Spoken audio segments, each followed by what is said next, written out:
Presence of the jury. I do, Judge. I thought the court was pretty clear in its directive to the parties to provide copies of the PowerPoints that the parties were intending to use so we could review those to see if there was anything objectionable prior to displaying those to the jury. Right. I thought the parties did that until Ms. Eats started her closing yesterday, when I'm following along in the PowerPoint slide that she gives us, and she's directing Corey, sorry, I don't know his last name, but the IT person, to then display slides that are not included in this. She did that at least on 4 or 5 occasions, and I wrote down the 521J. Was she displaying an exhibit or was she explaining a PowerPoint slide? Well, a combination, which is why it should have been included. What she did was, if the court recalls, she put up Dr. Clark's post-mortem examination, a slide on the screen. Mm-hmm. She pulled out the cause and manner of death, highlighted it on the slide, which is a deviation from the exhibit, and has printed a separate exhibit from that. That should have been included in here because that's objectionable. That's an alteration of the exhibit that's been admitted under Glassman. That's misconduct. She then had 18A displayed and did the same thing. She took out entries at 232153 and 232154, creating a separate slide from the exhibit, which should have been included in this because that's objectionable. Here's why. She misled the jury about what that actually was, intentionally, in my opinion. 18A is a transcript of the video associated with Biden. She suggested to this jury that Ms. McDowell saw the entirety of the incident because, according to this exhibit, which is illustrative purposes only, that she created a slide on, shows she heard the first mic click 1 second before she says, hey. She knows that's not true. She knows that's not true. In fact, if I just read the paragraph of the exhibit, the final transcript of Biden doorbell video recordings, South Sound 911, TPD, S, prim, in quotes, dispatch radio traffic, McDowell cell phone, and a white cell phone from 23, 21, 32 through 23, 34, 07. So it's limited to a very specific time frame. That's not the first mic clip. She just displayed for the jury an exhibit, modified it in the form of a slide, and then misrepresented what it showed to the jury. Intentionally didn't put it into the PowerPoint because we object to that. How is that not included in the PowerPoint? That is a slide. That's not putting this on the Elmo and then saying what it is. That's reasonable. That's okay. Or holding up an exhibit, this exhibit, and saying this is what it is. She's created 2 PowerPoints, and she's given us one and intentionally withheld the other in violation of this court's order. I think it's misconduct. It's intentionally misleading under 8.3. It's intended to prejudice our clients. How do we respond to this? You can't call another witness now to say what she just said is not true. So this was done intentionally, flagrantly, in violation of the court's order. Not the first time, Judge. Probably the 10th time. She has a duty to our clients to comply with this court's order and uphold their constitutional rights. And she again, for the who knows how many times, intentionally violated that order. It's misconduct, Judge. The court should dismiss this case. If the court's not going to dismiss it, I've got a number of alternatives that I think are appropriate. Join in with that, Your Honor. Jeff, can I mention one other thing? Go ahead. So in Ms. Eak's closing argument, she told the jury that our clients treated him as an animal. Mr. Ellis is an animal.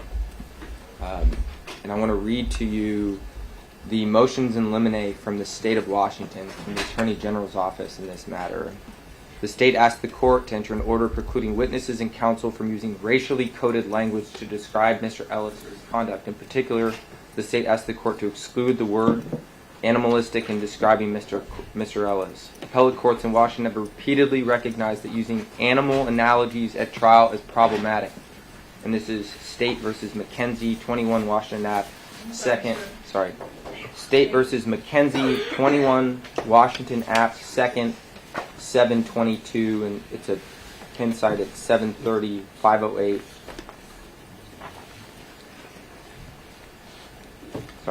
It's a 2022 case, and it's quoting another case from Matter versus Richmond. It goes on to state, as the court in McKenzie explained, these analogies often operate as racist code, which is hurtful and silencing to those who readily understand the message, and it can also trigger implicit bias for listeners who do not immediately register the significance of what's being said.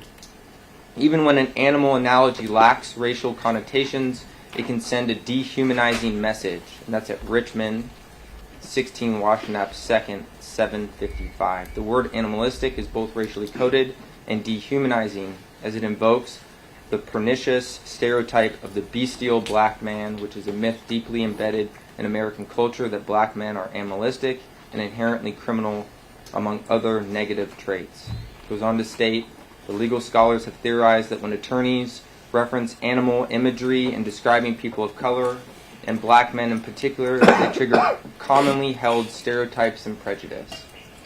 And it ends with saying, to avoid these unfair prejudice, the court should therefore order all attorneys and witnesses to refrain from using racially coded language, including any analogies or phrases comparing Mr. Ellis to an animal.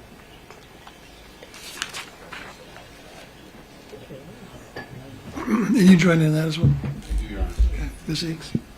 Your Honor, with respect to the PowerPoint, my understanding is that the court said whatever we put on PowerPoint, and that's what I did. And the court's right. What I'm doing is also just showing exhibits. And these are things that just I have asked that I didn't put in PowerPoint, but I'm referring to exhibits as I go along. And I will continue to do that because that's the actual evidence, as the court has said. And so I intend to put up different things, and just like I did bring out the hobble, and some of those things, if they are electronic, then I just have Corey bring them up from Palumina to show the jury what they are.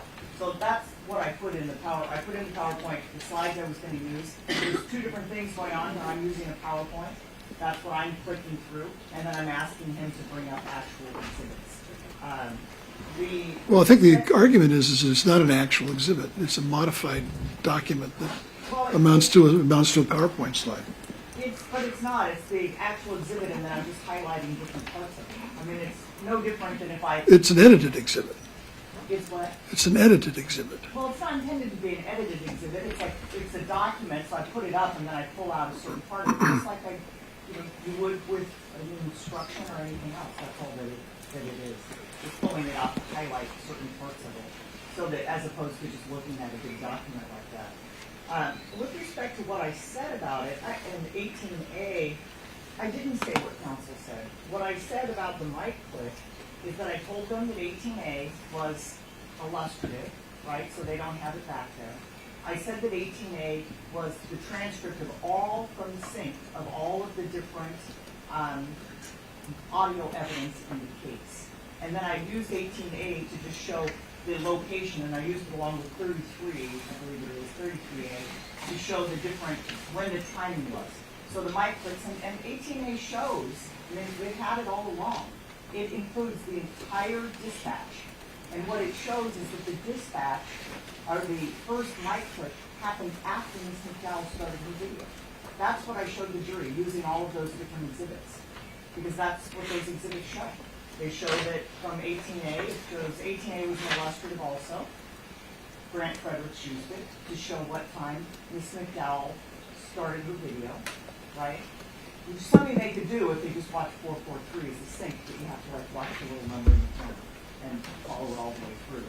And then that started, the video had already started, and then what I said to the jury was that when there was a mic clip, the first mic clip, which is, that again, is on 443, and then Ms. McDowell is sort of yelling, hey, is the first time you see that. So that's all I did from the exhibits that have already been put in. And I don't think there's anything wrong with them. I understand from the course that we can display the exhibits in closing as you ordinarily. Well, you can't display the exhibits. Mr. Osser. You can't display the exhibits. You can't alter them. That's exactly what Glassman stands for. John Hillman was the attorney in Glassman, who's the chief of the AG's office. What he did is he highlighted exhibits. Don Farina did it after him in Pierce County, and he overturned that. You can't alter an exhibit, which is exactly what she did with Dr. Clark's medical examiner's report. And to suggest to the court she's just using an exhibit is disingenuous again. If that's the case, you put it up or you hold it up in the form in which it exists. The minute she alters it, it's a slide. It should be included in here. And the reason she didn't include it in here is because she knows we would object to what she's doing with it, and she wanted to get it in front of the jury before we could object. It's error, Judge. You said that her claim that the mic click occurred a second before we hear Ms. McDowell, that was not the first mic click. That's not the first mic click. In fact, you can hear. Read the exhibit. I mean, that's why I read it. This is a transcript starting when the Vivint starts. Right. Right? So the Vivint starts. But it's not the first mic click on the CAD report, for instance. Well, we don't have that because the CAD report starts with 96 of Ainsworth's. Mhm. Right? So that's when the CAD report starts. But what we do know is that Ray Keegan knows and the other officers heard mic clicks minutes before that, before they come here, and they're here within 30 seconds of that. That's not the evidence. That's taken out of context and misleading, and that's why she didn't come in the PowerPoint. Well, Your Honor, I would just point out that Mr. Fredericks testified, I believe, on October 4th, that the entire TPD dispatch was on the sync video, which is 443. And Mr. Hallamore testified that that's what was used to put together the 18A. And I don't have 18A, I can hand a copy of it up to the court. But you can see from 18A that it contains all of it. And it shows, look, it's all, I'll tell you. It contains everything, and it starts with the Bible, because the Bible comes on first. He testified that he synced it. Well, sure. But when the Vivint comes on, The mic clicks haven't happened, John. well, I'm not so sure that's right. Because as I remember it, and maybe I'm wrong about this, but as I understand it, when the Vivint video comes on, the patrol car is already there. You don't see the patrol car come up. It's true, but the mic clicks haven't happened. And that's what Grant Fredericks testified to. And you can see that it shows. Well, how would he know? He testified. All he knows is what's on the video. If there were mic clicks before the video, then he wouldn't be able to tell us about No, that. he testified, again, on October 4th, about the entire TPD dispatch is in there. That's what's in the sync video, which is 443, and that's what 18A came out of. And you can hear it. If you watch 443, what you hear, you see that you see the police car already there. You don't hear any dispatch, because again, he synced all of it together.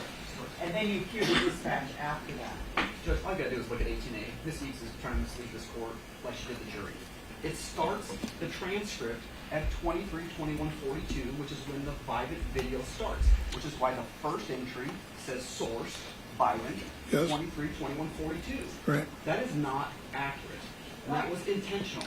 No, Your Honor, it's not. That's exactly, this contains all of the dispatch. That's what, yes, it does. And you can pull out the dispatch separately if you want, counsel. You can see that the dispatch is right there. It was all synced together. And that's why it shows that the first mic clip didn't start until 23:21:54, or 53, excuse me. And then here's the testimony from Grant Fredericks. He's asked, I want to move to the radio communication that you spoke about earlier. You said you received numerous WAV files and audio files from the dispatch. Say, wait a minute. Nobody can transcribe what you're reading that quietly and that quickly. And he said, you said you received numerous WAV files or audio files from the dispatch for the officers in this case. Yes. And that's the entire TPD department that was on the radio dispatch. Yes, the Tacoma Police Department. And then he talks about how he authenticated the timing of it. So the synced video contains all of the dispatch. That's not what he said, Judge. He said he received all the audio WAV files. We have no transcript of all of that. This is It is an attempt to transcribed. mislead. I could finish. Attempt to mislead this court and this jury. Not the first time that Ms. Eakes has done this. It's been continuous through the course of the trial.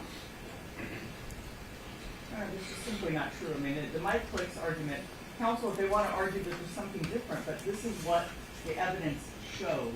And, I mean, that's exactly what 18A has always shown, is all of this. And we can listen to 443, which is the sync video with the dispatch in it, and that's what it bears out, is what the transcript of 18A shows.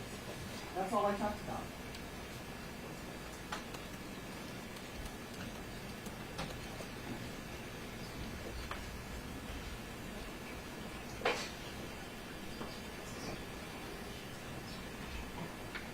And I'd also just point out, if you look at Exhibit 17, which is the CAD, it shows that the first mic clip, it shows that there's a system time that doesn't even start until after the times that I just said. So if you look, it starts at, I can't take two people to the work. it shows 23, 22, 28 is the system time for the first entry. And then it shows, whereas the timing on the mic click, or excuse me, on the mic click on the dispatch, which is right before that, is 22, 21, 53.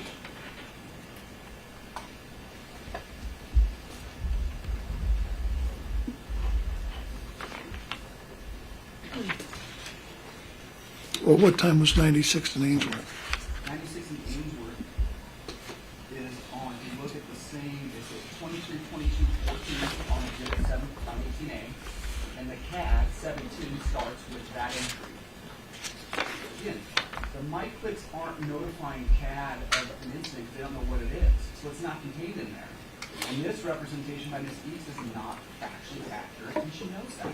That's not true. It is true. The system time on the CAD shows 23, 22, 28. That's the first entry on the CAD. That's on Exhibit 17. And like I said, it's all synced together. That's what Mr. Frederick testified about.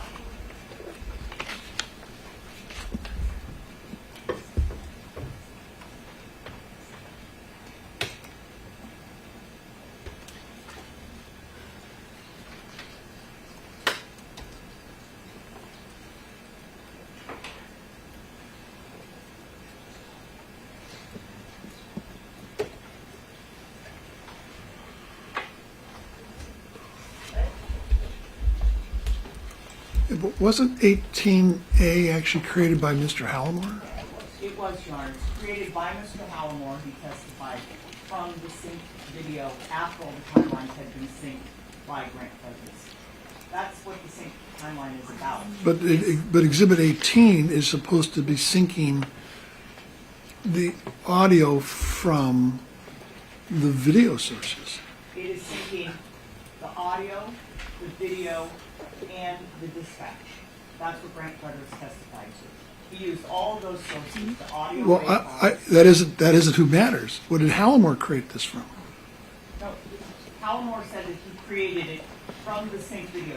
So Grant Frederick's expertise and what he testified to is that he took all of those sources, the dispatch videos that were made by different people, and he put all of that into sync. He could find out what he does to figure out exactly what the timing on all of it is. And you can see on 18A But what about- what the sources were. And then the transcript was created after he set the timing. So he made sure that we're not on different clocks, because you can't just look at like what time something shows without actually listening to the recording. But he listened to all the wave files, and he took those wave files. We're talking about Hallamore now. I know, but I'm just explaining to you that that's what Grant put together. And then Grant gave the synced timeline to Hallamore, who then created the transcript from the synced timeline. But you can actually read from what Hallamore prepared, and it's conjunctive. So Ms. East's argument makes no sense. This was created from 23:21:42 through 23:34:07, which is when the video starts. That's what this document is. Yeah.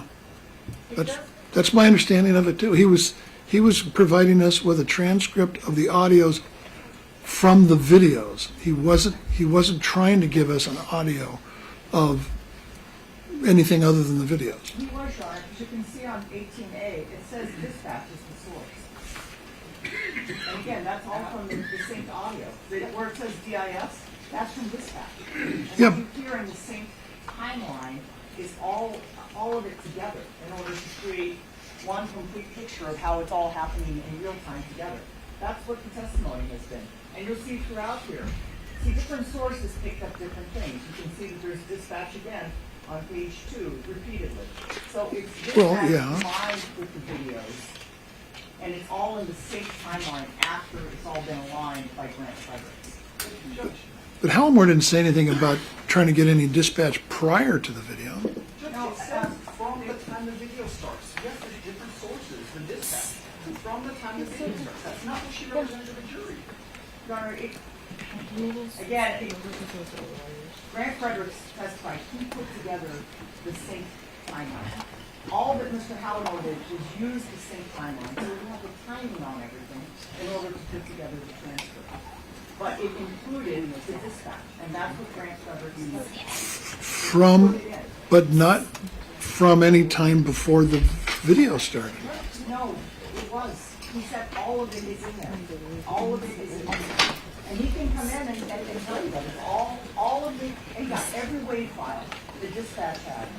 Well, whether he did or not, that didn't get transmitted into Exhibit 18. It all did. He covered it from the beginning that dispatch started. So, All right, well, you obviously have a difference of opinion about what the evidence shows. I'm not actually going to try to figure that out, although I think there's a problem here. But the part that I need to sort of sort out is to what extent should this have been part of your PowerPoint presentation? You've obviously edited it in some way, even if it's just to highlight what the exhibit is. the only thing I did was point out the part that came, to focus in on the part that was relevant there.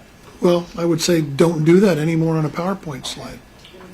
We won't pull out any, when I talk about exhibits, I won't pull out any particular part of a paper exhibit. That's what the court doesn't want me to do. I'll just have it, court put it up. Put the whole thing up without any further addition. What's the problem now? Well, what are those? Then we provided those, Judge.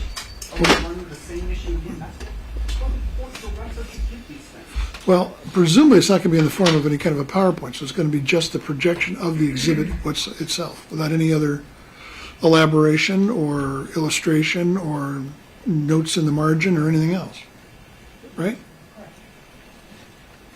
You're going to have to excuse my skepticism, Judge. Well, you can remain skeptical, but I'd hate to see you become cynical. And we'd worry about how that would mar your character. Well, it'd be beyond that, and getting into this animalistic business.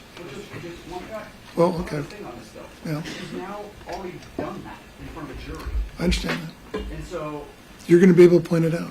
well, I'm going to ask the court not to allow her to use a PowerPoint at all at this point.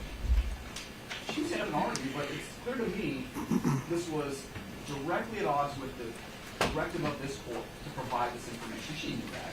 She knew this was a slide, right? The suggestion that this was just an exhibit is not credible in my opinion.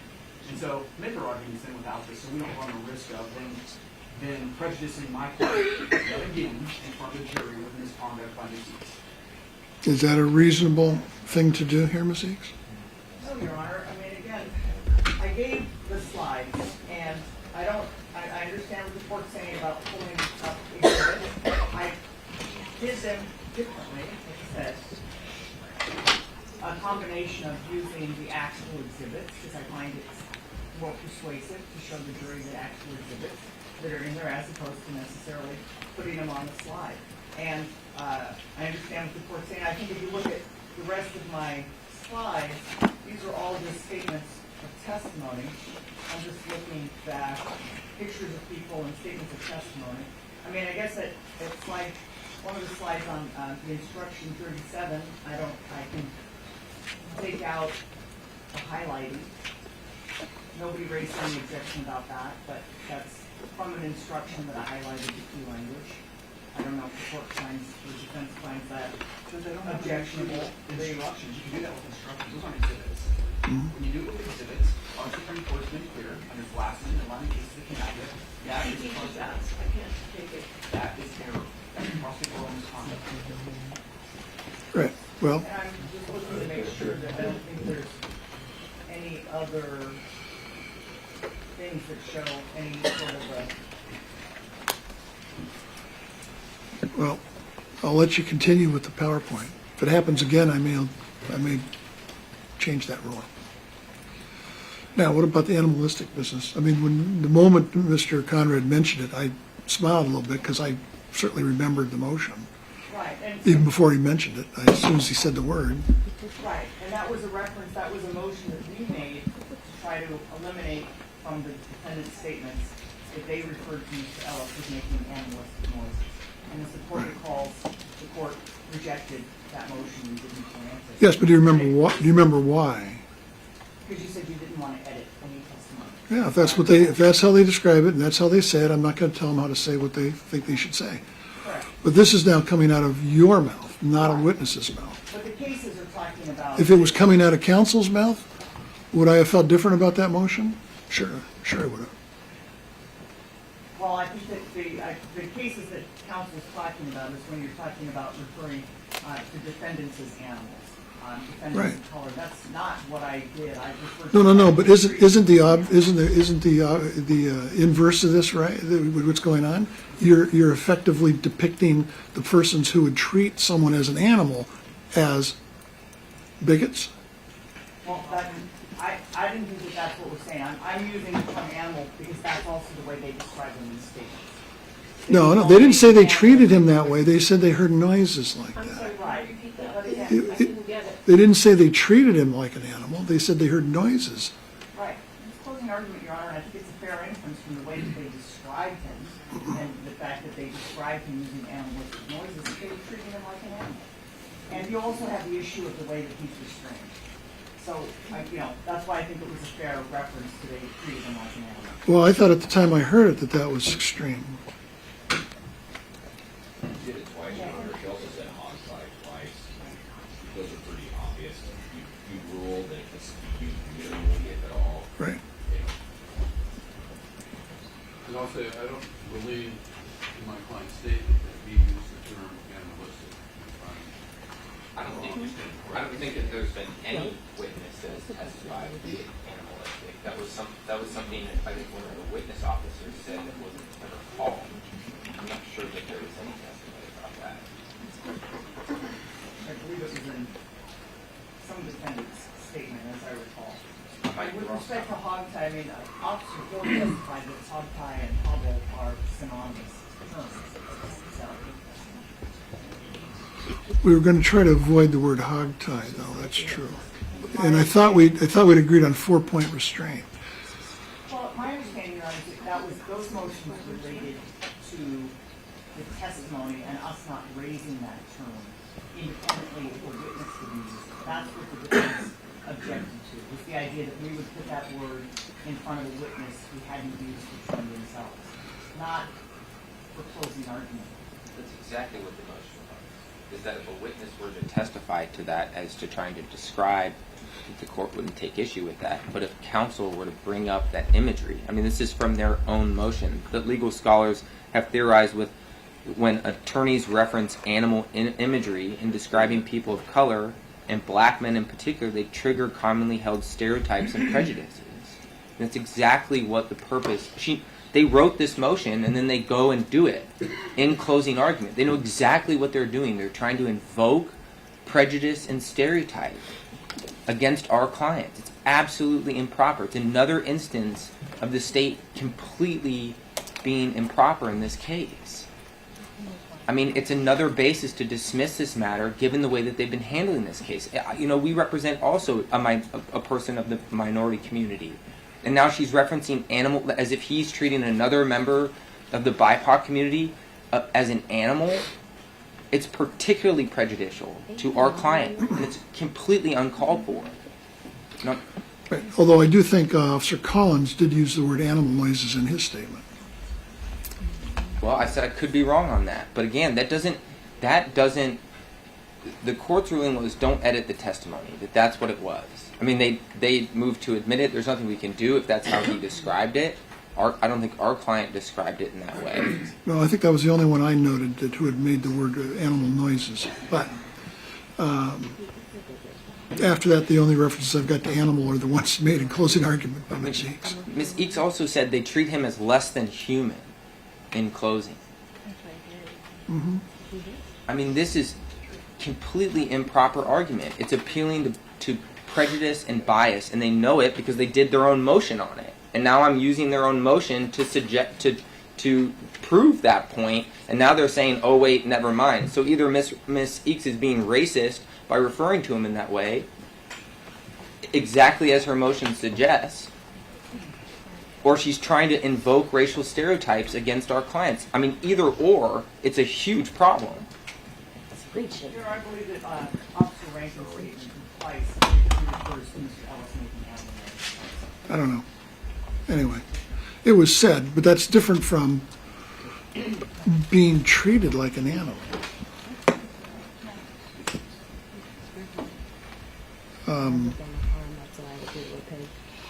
And doesn't that suggest what I said, that you're saying that someone who would treat an African American person like an animal is a bigot?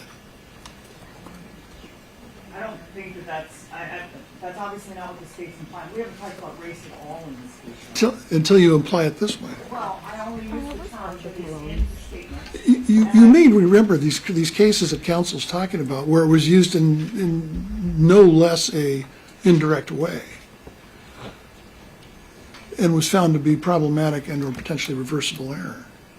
Well, Your Honor, I don't think that, I referenced it, I thought, fairly in terms of what the evidence has actually shown. But the references that were made by the officers, Mr. Ellis, growling, making animal noises, that's what the statement. If you'd left it at that, I suppose I wouldn't have a problem with this. You did? I won't make any reference to animals. I mean, I think that it was a fair inference from what the evidence was. I don't think so. And what they said. I don't think so. And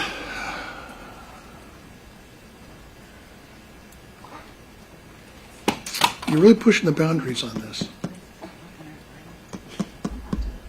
And not just in this one occasion, in the totality of the state's approach in this case. You're pushing the boundaries. Don't push it any farther.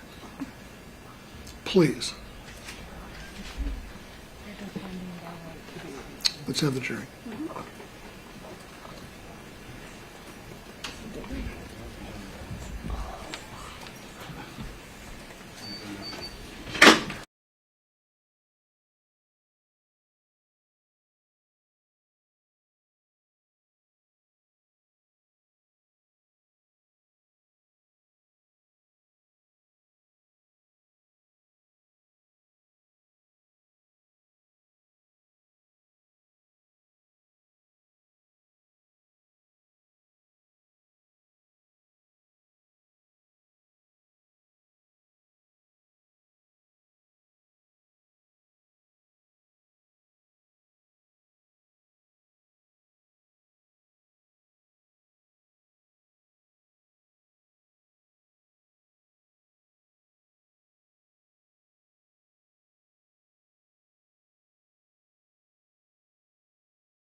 Ms. Eakes, please continue.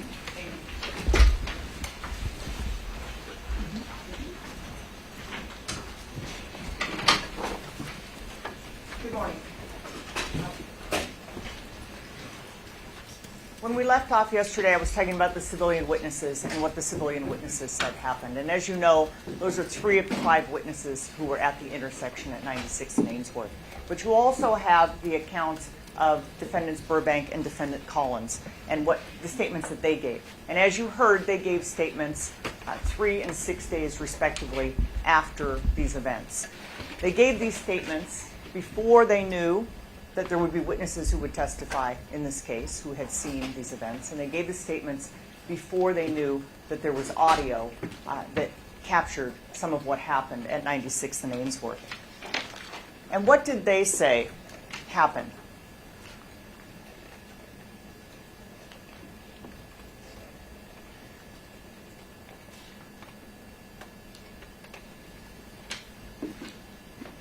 Sorry, I'm in a technological difficulty here.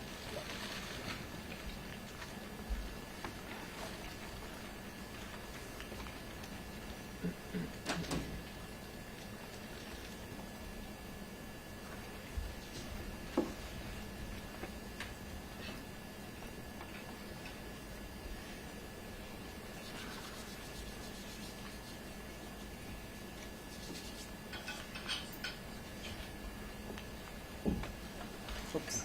Okay. As you heard from their statements, they said that Mr. Ellis had superhuman strength, that he was assaultive, and that he was attacking them throughout the entire incident. Now remember, you heard testimony that the officers are trained on the use of force and that they can't use force unless it's reasonable and necessary, and that they have to justify the uses of force that they have, that they use. And that's what their statements do. They provide justification. They say, for example, that Mr. Ellis is out in the middle of the intersection, which would give them reasonable suspicion and a reason to contact him. They say that he said that he then came over and blurted out that he had warrants, which would give them a reason to continue to detain. Sustained. With respect to defendant Collins and Burbank, they say that he attacked the car and that there was... And again, I'm going to object. This is subject to the order of the court. The Bruton issue. Yes, Judge. You understand now? I understand. With respect to defendant Collins, he says that Mr. Ellis attacked the car, and that gave him reason to use force. With respect to defendant Collins, he said that Mr. Ellis just kept going and that he was attacking the car and that he was resisting arrest and that he had superhuman strength. So the statement of Officer Collins gives justification for the increasing use of force against Mr. Ellis. The takedown, the punches, the taser, and the LVNR, the stranglehold that was put on him. They also say, or defendant Collins also says, that he kept resisting even after he was handcuffed, and that would justify the use of the hog tie. But none of the witnesses, the eyewitnesses, the people who were there, who don't, I'm sorry, in a 4-point restraint, none of the witnesses that were there, the independent witnesses who have no stake in what happened there, back up what the officers say. So then the issue becomes, is it credible? The court's been clear about the use of these statements. He keeps using them against my client. Ma'am, if you don't be quiet, I'm going to have you removed. Can you hear that? I did hear that. We can hear Good, the good, question. good.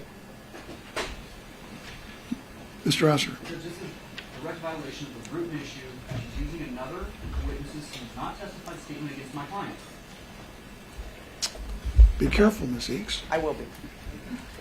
So the issue that you have to decide is Officer Collins and Officer Burbank's statements credible? Let's start with Officer Burbank.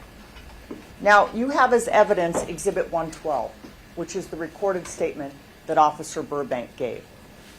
And you don't have the transcript. You had one as you were kind of listening to it, and that's what's considered an illustrative exhibit, so you're not going to have that. But you're going to have the statement. Now, it's very important, and the court told you in instruction number 8 that this statement of Officer Burbank can only be used against and considered against Officer Burbank. It cannot be considered or used against Officer Rankin or Officer Collins. It can only be used, that instruction tells you, as it relates to Officer Burbank in considering whether he's guilty. Now, there are multiple points I would suggest to you the evidence shows during the statement of Officer Burbank that aren't supported by the video evidence in this case. And that's the objective evidence of what happened that night. It's a long statement, so I'm going to play some portions of it. Officer Burbank said in his statement, he talked about the fact that what had happened before the punches that were delivered by Officer Collins that we see on the video. So let's play 112 and listen to what he said. When he was near that jumping kind of swing motion, just kind of collided with me. Okay. And we both went to the ground right there.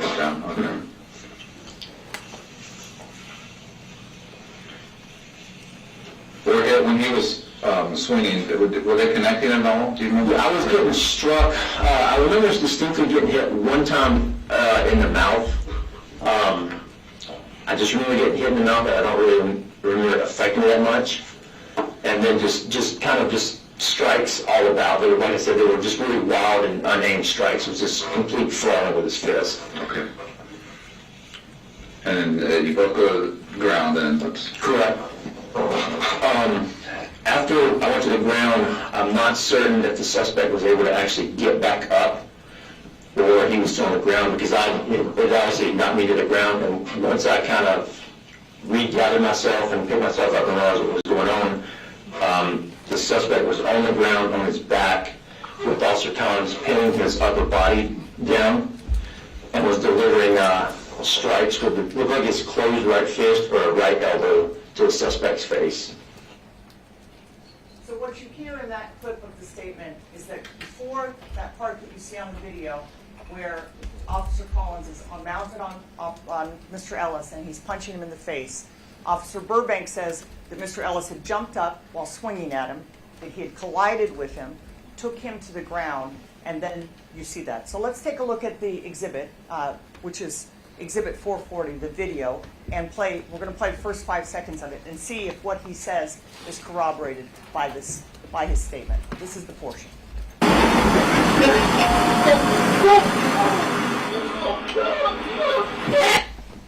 So you can see in that portion of the video that you don't hear what Officer Burbank is describing in that statement.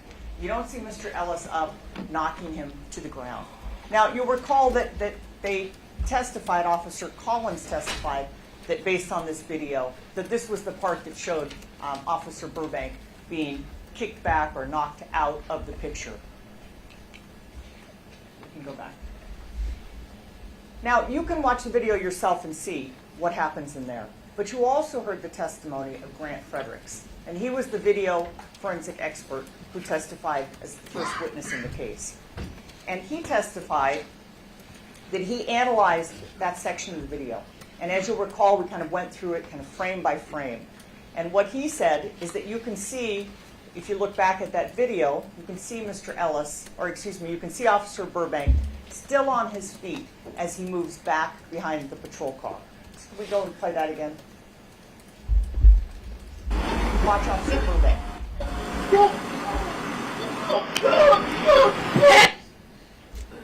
He also said, and he walked through this, having looked at all of the pixels and looked at the XY axis, that Mr. Ellis's legs, this theory that Mr. Ellis had kicked Officer Burbank or kicked him away, that he told you that in fact shows that Mr. Ellis's legs remained in the same place as Officer Burbank moved away. You recall him testifying about that. So he didn't fall behind the car, as Officer Burbank tries to claim, and as he explained in his statement. And he doesn't fall to the ground. And you can see in this video that he doesn't fall to the ground. In fact, Mr. Fredericks told you that it was 1 second that Officer Burbank was behind that car, and when he came back out, he had his taser. So let's play it one more time.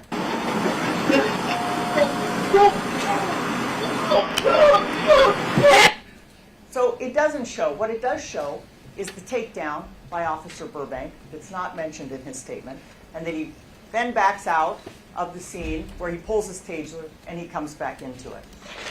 So his statement that he gave at that time is contradicted by the video evidence. But there are other contradictions as well. Remember that Officer Burbank talked about in his statement the use of the taser, and he explained why he used it each time. And what did he say about the first time that he used the taser? And this is a picture of the taser evidence that you saw. What did he say about it? Let's play Exhibit 112 about why he used the taser the first time. The suspect was still striking with both hands kind of back at Officer Collins, and also the suspect was using like his body to kind of roll and kind of buck his like his abdomen up. And Collins is on his back on the street, and then the subject, he's trying to hang on to it. Correct. Okay. Correct. At that point, I felt like nothing had been effective at this point. Strikes didn't appear effective. It didn't appear like this lateral vascular neck restraint was going to be effective. And the entire contact we've had with the suspect from outside the vehicle was immediately assaultive, and it appeared like it was continuing to be assaultive. So I thought my next option was probably going to be my X26 taser that I had issued. So what Officer Burbank is saying at that time is that just before he used the taser, that Mr. Ellis was striking back at Officer Collins while Officer Collins was putting the LVNR on him. So let's take a look at the video and see if that supports. Could we play Exhibit 438? Just arrest him! Just arrest him! Oh my God, that looks so scary!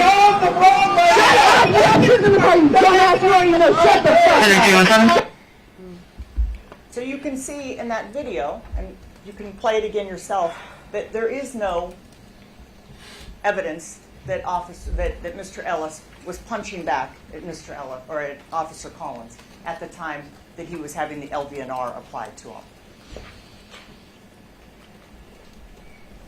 And that fact is supported by the defense expert, Chris Nielsen. He was asked about, in viewing the video, that portion of it, did you ever see Mr. Ellis striking, like punching behind him at Defendant Collins, do you? And he said, no, I didn't see Mr. Ellis punching Officer Collins at that time. Instead, what you see, and again, you heard extensive testimony about this from Grant Fredericks, that he analyzed that part of it, and he walked through frame by frame with you about how you can see where Mr. Ellis's hands are. He did that hands tracking on one of the exhibits. Where are Mr. Ellis's hands? And what you see is Mr. Ellis with his hands up while the LVNR is being applied to him. And Mr. Fredericks talked about how you could tell that Mr. Ellis's palms were facing forward in a surrender type position. And that's not something that Officer Burbank ever admitted or talked about in his statement. In fact, he was asked specifically whether or not at any point Mr. Ellis indicated that he wanted to give up or that he was surrendering. And listen to what he said. At any time did the suspect indicate either verbally or otherwise that he wanted to give up, he's prepared to give up? No, I don't recall him saying anything other than the screaming and the actual kind of growls after he had initially said he was going to punch me in the face. So again, he doesn't say anything about Mr. Ellis kind of putting his hands up and not fighting back at the point when he's got the LVNR being applied by Officer Collins. Officer Burbank also talked about the second time that he used the taser. And again, he provided justification in his statement about why he used it. So let's listen to what he says about why he needed to tase Mr. Ellis the second time. We'll play 112. During that as soon as that 5-second cycle was over, it's like everything, that effectiveness completely went away, and he immediately went back to that strength, and actually the suspect started to kind of stand up and actually kind of toss Officer Collins off of him, it looked like. So when you deploy the taser, he's still locked up with Collins on the ground? Correct.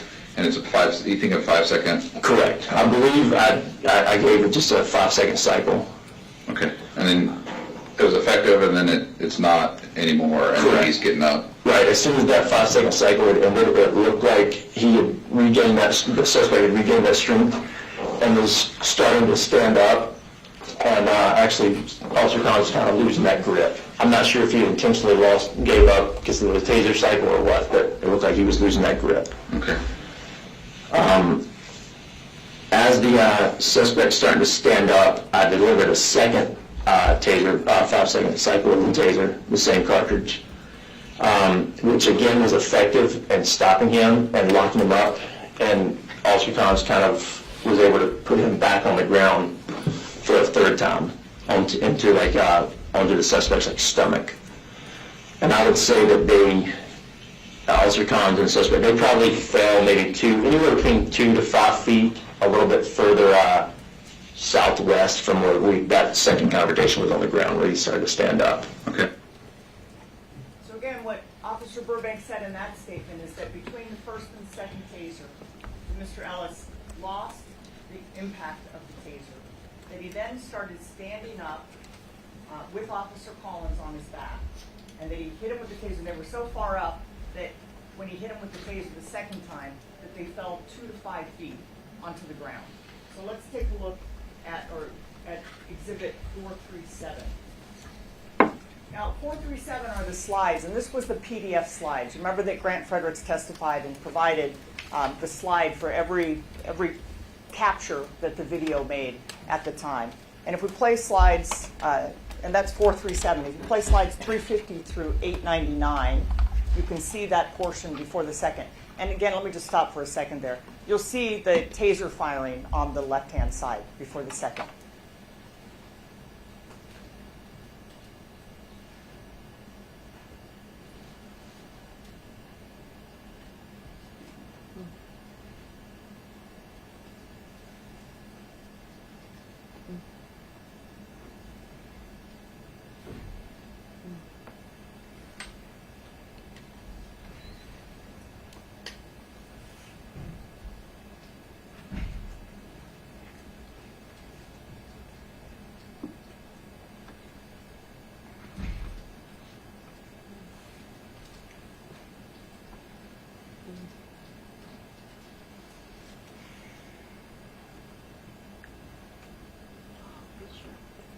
So again, you never see Mr. Ellis get off the ground between the first and the second taser shot. And he certainly wasn't up off the ground along with Officer Collins for 2 to 5 feet before the second taser. So again, Officer Burbank's statement is not consistent with what the video evidence shows.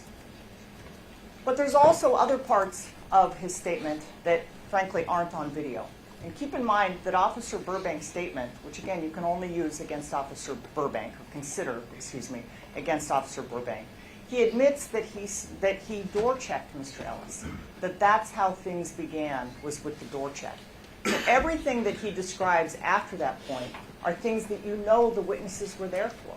The 3 eyewitnesses say that they saw the door check.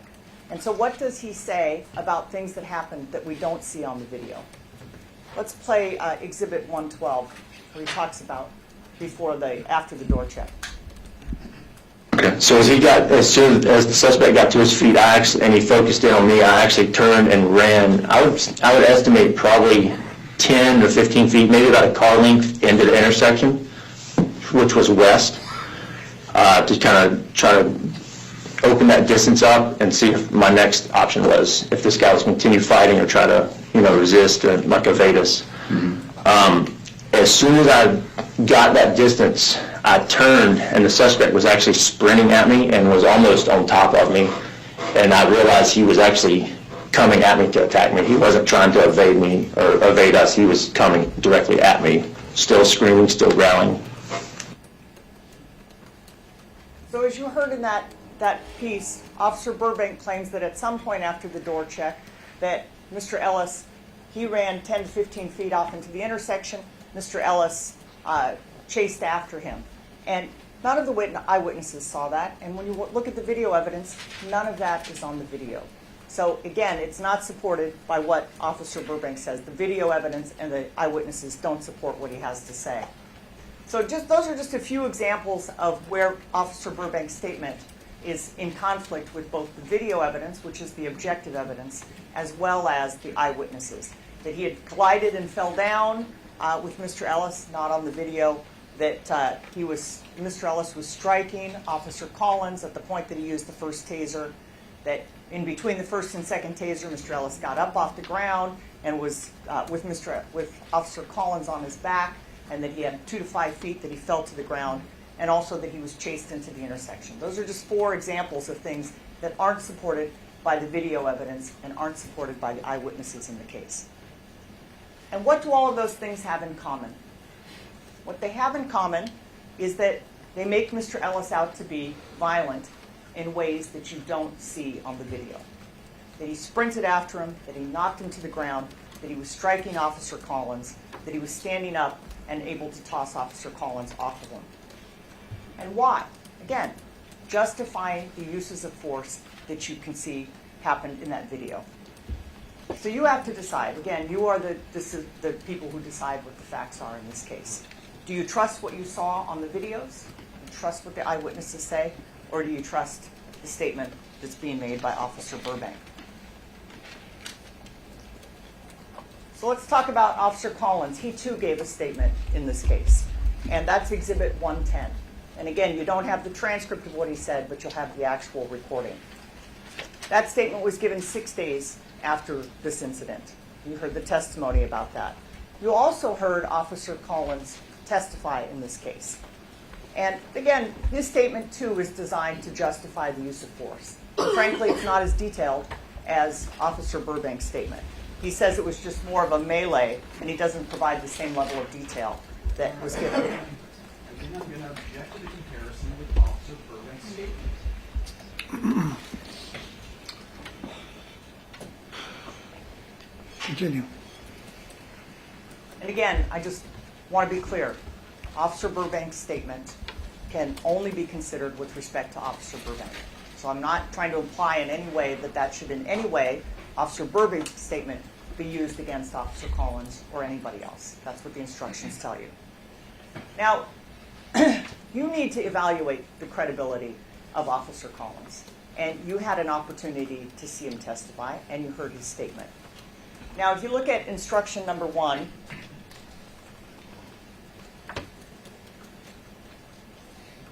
this instruction, as part of instruction number 1, tells you that you are the sole judges of the credibility of the witnesses in this case. And that some of the things that you can consider are whether or not the witness has any sort of a personal interest in the outcome of the case.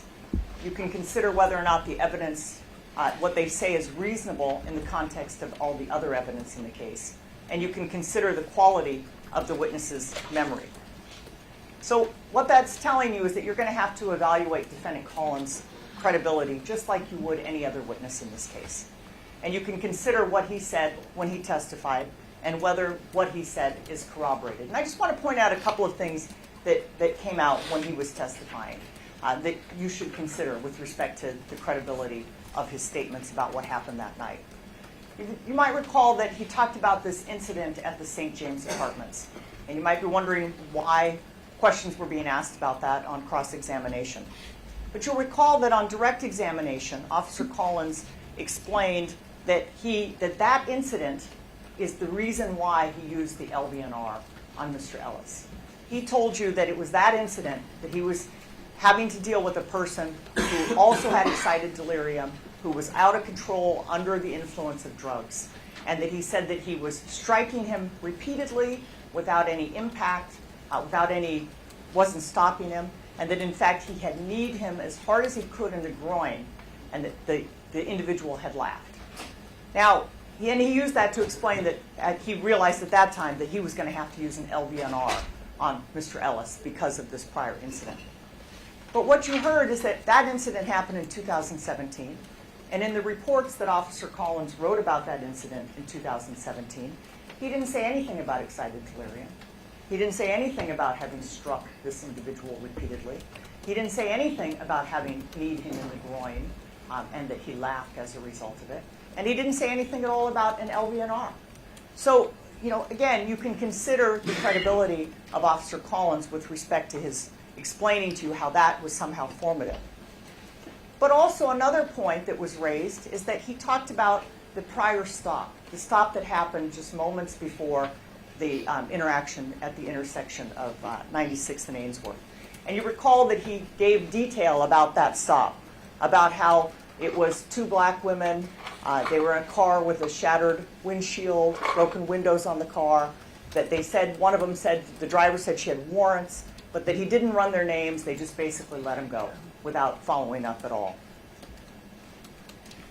Can you pull up, and I asked him about this, as you might recall, on cross-examination. And the reason I asked him about it is because in the statement that he gave 6 days after this incident, he said he couldn't remember anything about it. And he said, well, I remembered after I refreshed my memory. But you can look at Exhibit 13, which is the CAD of this prior stop, the computer-aided dispatch. And what you'll see is what I asked him on cross-examination. There's absolutely nothing in this CAD that has anything to do that would tell him that these were two black women who were stopped with a shattered windshield. In fact, the only information in there is about a man by the name of Mr. Boggins, whose name was run that night. So again, you can consider that with respect to his credibility. So Officer Collins, too, made a statement on the night that 6 days after this happened. And let's talk about what he said in his statement and whether or not that matches the evidence, the video evidence, and the eyewitnesses in the case. Officer Collins talked about why he used the LVNR. And let's listen to what he had to say about it. This is Exhibit 110. And I realized when I was striking this gentleman with my elbows, and it just kind of inflamed him, and he lunged up in my face, that this was a different kind of deal. And I was already getting tired. I didn't think I could prolong this fight. And at that time, I heard 0 sirens. I wasn't able to get anything out on the radio. And I couldn't even see Shane at this point, so I wasn't sure, is he unconscious? I might be the only one in this fight right now. So I felt like it was my only option to keep him under control. So again, what Officer Collins says in this statement about why he used the LVNR is that he said, first of all, Mr. Ellis lunged up at his face, and then he says that he had reason to think that he couldn't even see Officer Burbank, and that he might be unconscious somewhere, and that's why he had to use that kind of force on him. Let's take a look at the video. First of all, let's take a look at Exhibit 440. Again, we just played this a moment ago. It doesn't...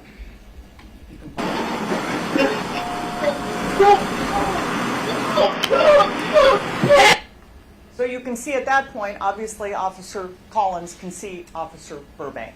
He's right there with him. And as we just talked about, he's only out of frame for 1 second. Now let's look at 437. And again, this is the PDF slides that were created. And you can see, as you play through these from 48 to 162,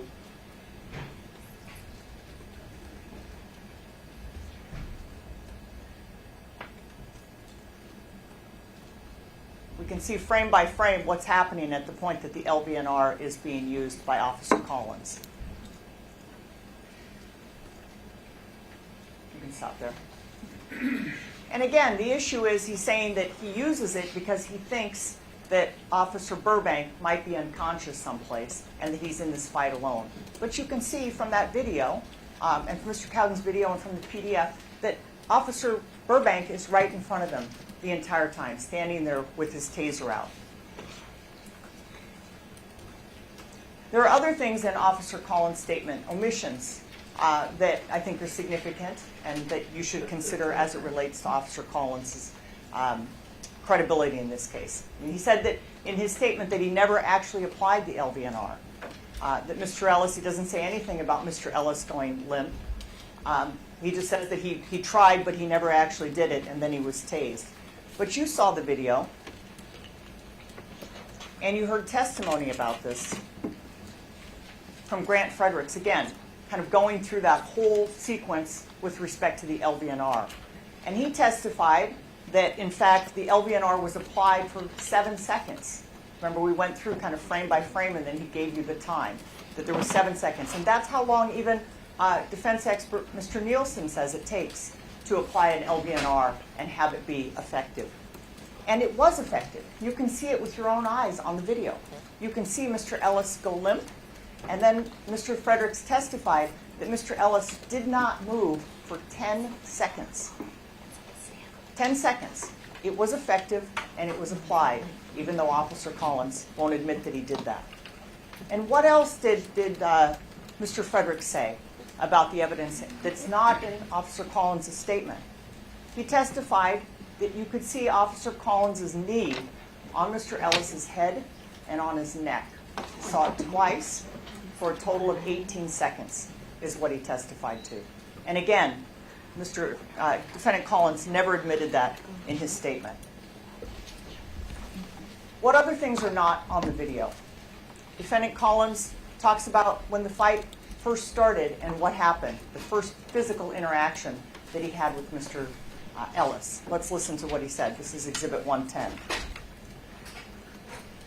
But he turns to me as soon as I get about to the front of the car, runs at me, he grabs me by my vest, I'm trying to grab him, and he lifts me off my feet and throws me on my back in the middle of the street. I left my feet, and it was about at this moment I knew something was up. This guy who had superhuman strength. There's only one other time in my career as a police officer that I've dealt with this. The guy happened to be on PCP, and my partner and I fought him for 6 minutes in a abandoned apartment, and it almost became a lethal situation. So it was that different kind of strength where, I mean, I'm probably 215 pounds with nothing on, and with all my gear, who knows, maybe 230, and I was literally off my feet like a child into the street. So you heard him say that he was picked up by Mr. Ellis off his feet and thrown, literally like a child, into the intersection. But you have 3 eyewitnesses who were there, and not one of them sees that happen. They saw it from the beginning. They saw it when the officers were sitting inside their car, and yet none of them describe Mr. Ellis picking up Officer Collins and throwing him into the intersection. And ask yourself, is it believable anyway? I mean, this isn't Mr. Ellis, or Mr. Collins, as you heard, is an experienced grappler. He's a former Army Ranger. He's a captain of the grappling team. He weighs over 200 pounds, and more than that with his gear on. Is it reasonable, is it believable that Mr. Ellis was able to pick him up off his feet and throw him into the intersection? I'd suggest to you that it's not. And this isn't a comic book. I mean, what you see on the video is what actually happened. And you don't see anywhere on that video any type of superhuman strength, as Officer Collins tried to describe. And then you can use your common sense. So I've pointed out reasons why it's contradicted by the video evidence and by the witnesses. But you can also use your common sense to ask yourself if what the officers described, or what Officer Collins described, makes sense. That Mr. Ellis was in the intersection and attacked, but no witnesses saw that. That Mr. Ellis, according to Officer Collins, was in a possible carjacking or in a possible domestic violence, but that they didn't do anything to try to stop that. That they didn't turn on their headlights, that they didn't call anything in, that they didn't do anything at all, even though they saw what they thought was this potential crime being done. And does it make sense, common sense, that Officer Collins says that he stayed in his car and he called Mr. Ellis over, even though he had no idea if he might be armed, and in fact thought he just committed a serious crime? Would he do that, given what the training is, that they're not supposed to have contact, that they shouldn't because it's an officer safety issue with somebody that you don't know whether or not they're armed? And yet Officer Collins says that he sees this happening, he sees this serious crime, potential serious crime, and then he summons him over to come talk to him in the car while he's still sitting there. Use your common sense. Does that make sense? And does it make sense that Officer Collins says that Mr. Ellis blurted out that he had warrants when you heard evidence that he didn't have any warrants? And that they didn't radio in, despite the fact that this person who they thought might have just committed a crime and told them had warrants, they still didn't radio it in. But what else is there? I want to talk a little bit about the issue about the donuts. Now you heard the officers claim, you heard that Officer Collins claimed that Mr. Ellis attacked the car and that he punched the window where Officer Burbank was. And if we could put up 2731. And this is one of the photos of that the defense has made a big deal about, that there were smudges on the window. But let's listen to what Officer Burbank says. And again, you can only use Officer Burbank's statement as to Officer Burbank. But let's listen to what he says about what happened before there was the punching on that window. Exhibit 112. He said something to the effect that, instead I might just punch you in the fucking face. And that's when I believe that's when he dropped whatever was in his hands. As soon as he said that, I immediately started trying to roll the window up because I thought he was actually going to punch me through the window. I rolled the window up. As soon as the window was up, the suspect just reared back and he struck the window with a closed fist probably 2, maybe 3 times as hard. It seemed like as hard as he could, like he was trying to break the window. So Officer Burbank, in his statement, said that Mr. Ellis had dropped the items that were in his hands before he punched the window.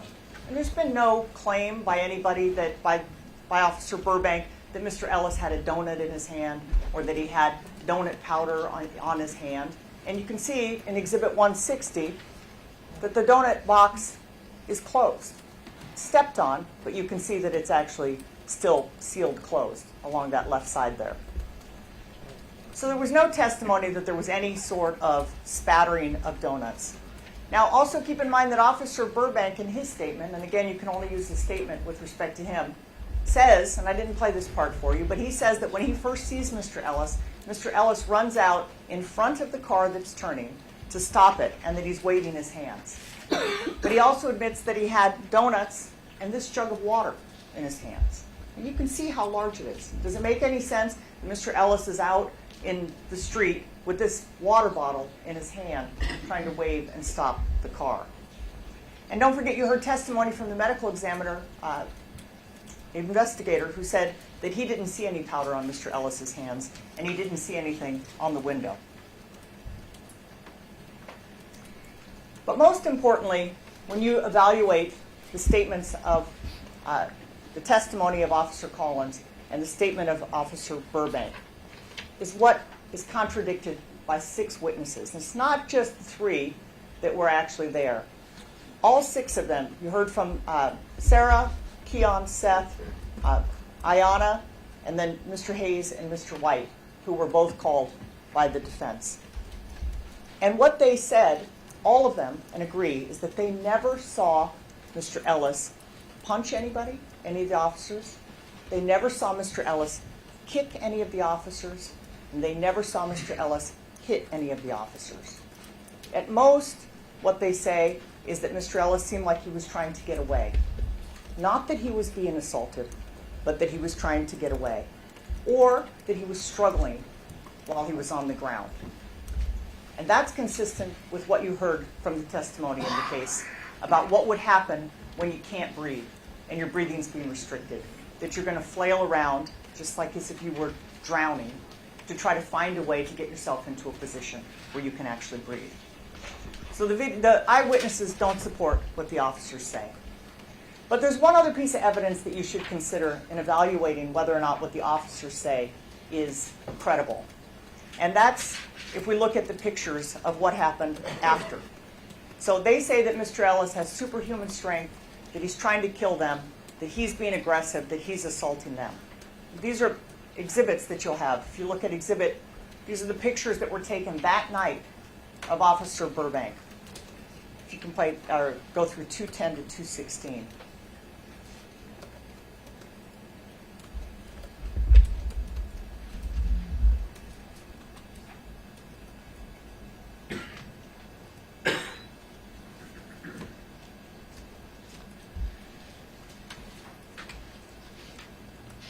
What you see are no injuries of any note on Officer Burbank. Is that consistent with them being in the fight of their life with the guy who wouldn't quit, who's attacking them and trying to kill them? You can also have the photos of Officer Collins that were taken that night. If you could show exhibits 198 through 209.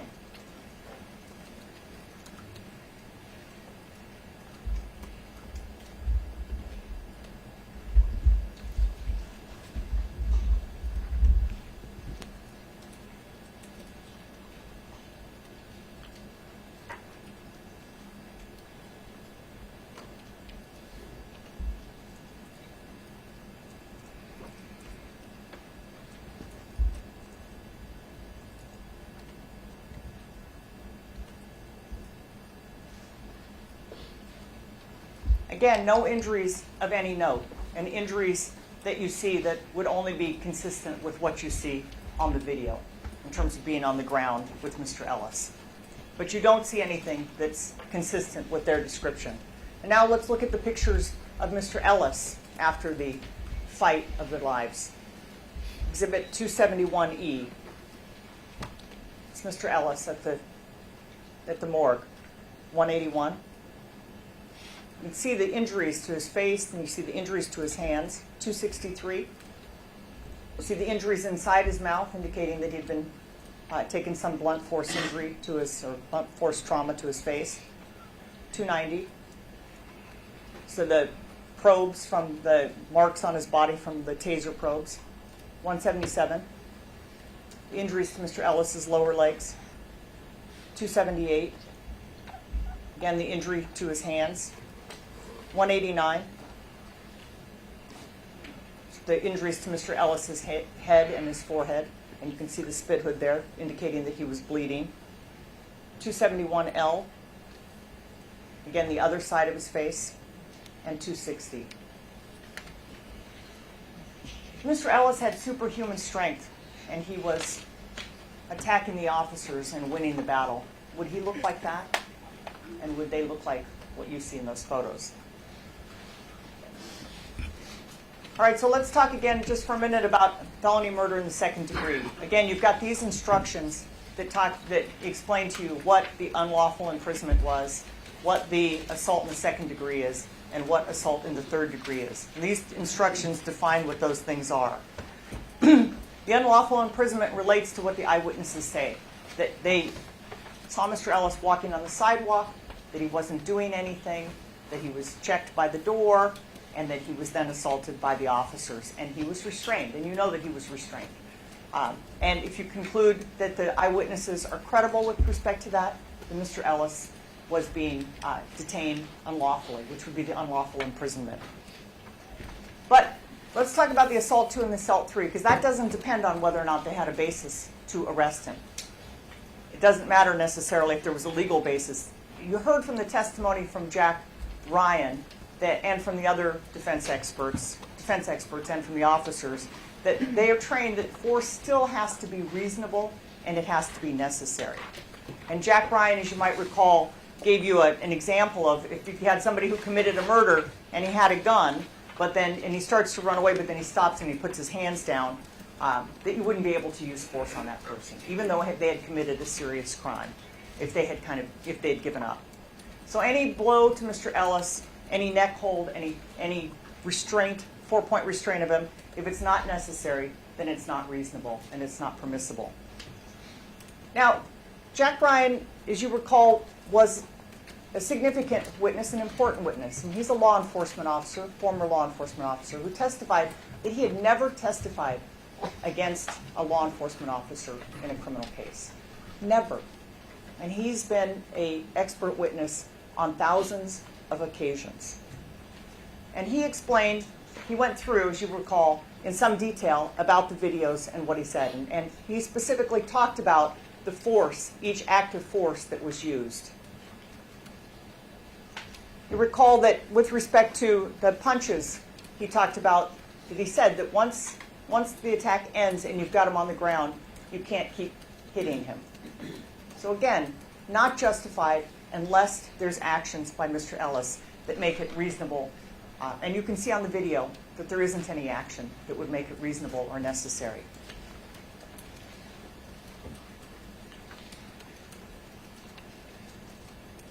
Oops.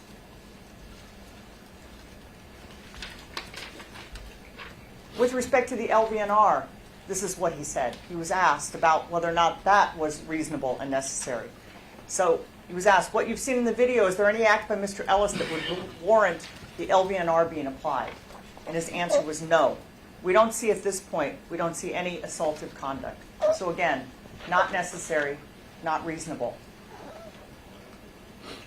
He was asked about the issue of Officer Collins putting his knee on Mr. Ellis's neck and on his head. And he told you that all of the training that they get is to avoid the head and the neck and to avoid the center of the back.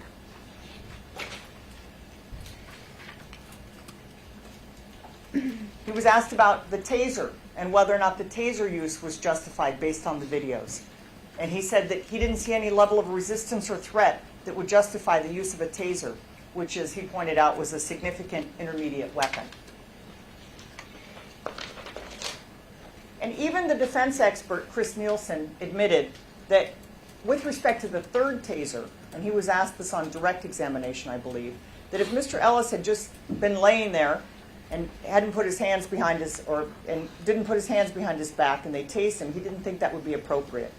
He said if he would have just laid there and they were saying, put your hands behind your back, and he wasn't fighting back and laying there and not complying, then you more kind of have a passive resistance type of phase, and I don't think a taser would be appropriate. And that's with respect to the third taser. So let's take a look at that third taser, because he was tased 3 times, as you know.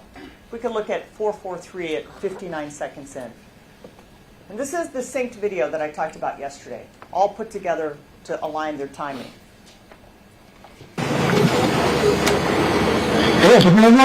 Watch the center video.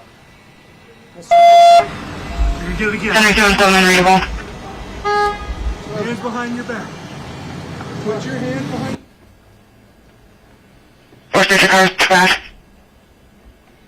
And you see that right before, you can back it up for just a second.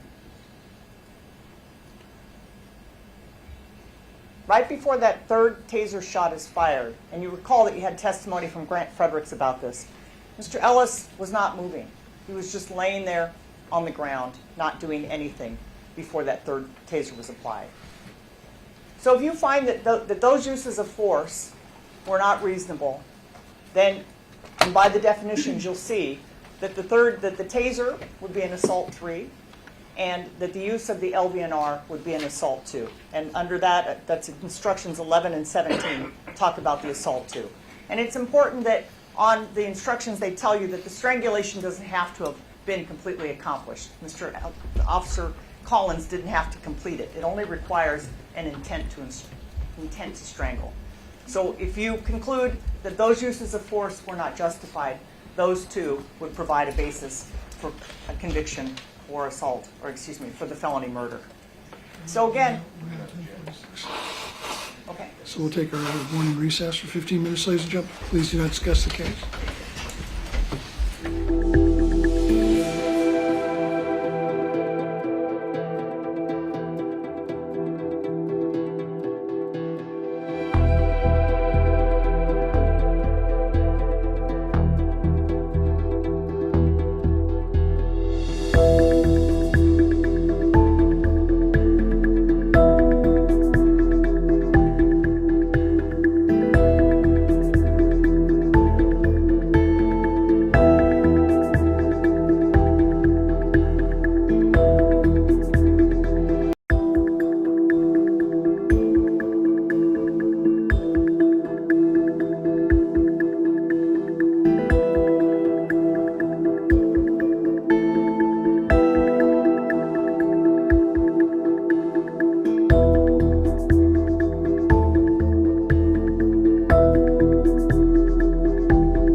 clear that if they did it, it was a basis to dismiss the case. He stood up and violated brutally blatantly. Made me object in front of the jury 4 times before correcting herself and saying, well, now you can't use that against Officer Collins, even though I said they, and it's inconsistent, and so forth on 4 separate occasions. Again, Judge, she has a duty as a prosecutor. I know she's not a prosecutor, she's been hired.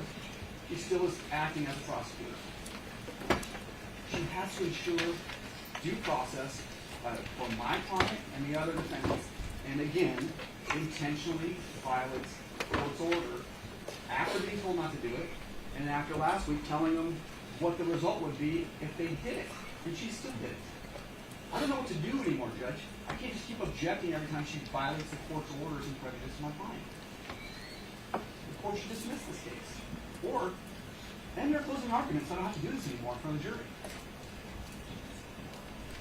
Turner, again, I was not intending to, I thought I was trying to be very clear that I was talking about Officer Burbank statements. You get it, I mean, in a situation like this when I'm talking about they, when we do have a situation in which Officer Collins' testimony as well as Officer Rankin's testimony can be used against Officer Burbank. So if I didn't think I was using the term they in a way that implied, and that's why I kept saying you can only use Officer Burbank's statement. Well, you did have to be prompted, yes. Well, and I had it in my notes to talk about Officer Burbank's and cite the instruction. You heard I had instruction number 8. You know, it just isn't enough to just say, oh, by the way, look at it this way. I mean, you're supposed to avoid it in the first place, and it's primary because it's a confrontation clause, for crying out loud. I understand that, Your Honor, and that's why I was trying to be very careful about it. But again, Well, we're talking about a situation in which there is testimony from 2 defendants, and their statements can be used against Officer Burbank because there was the right to confrontation. So it's a mix of situation here in terms of Officer Burbank's statements. So using the word they is not the same as if nobody had testified, and then I'm talking about all 3 of them. I guess is what I'm trying to explain to the court. So again, as you can see, I've just pivoted to only talking about what Officer Collins said. We didn't talk about the 2 statements together. That's just disingenuous. The slide was Burbank and Collins, their statements. That's what she said. But that's just it said their account, and it's, again, the slide is just that they had the opening of, they both gave statements. But then you saw that I talked about Officer Burbank specifically and how it was contradicted by the evidence, and then I talked about Officer Collins.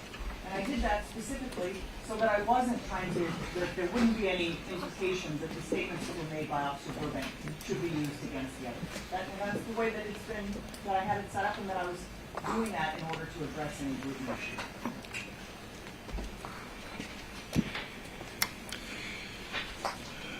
Well, the defendants are obviously collectively on trial, so there is some reason why you would use a collective word like they.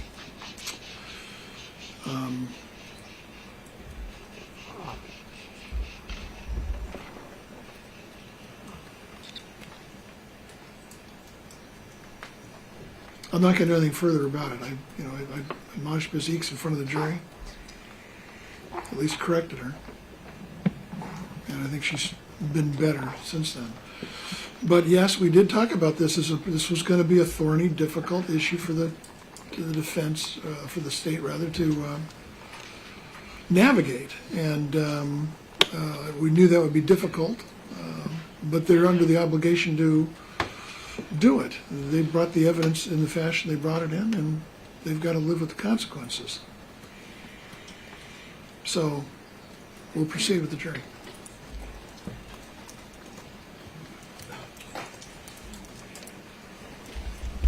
Let's have the jury.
Resume when you're ready, Ms. Eads.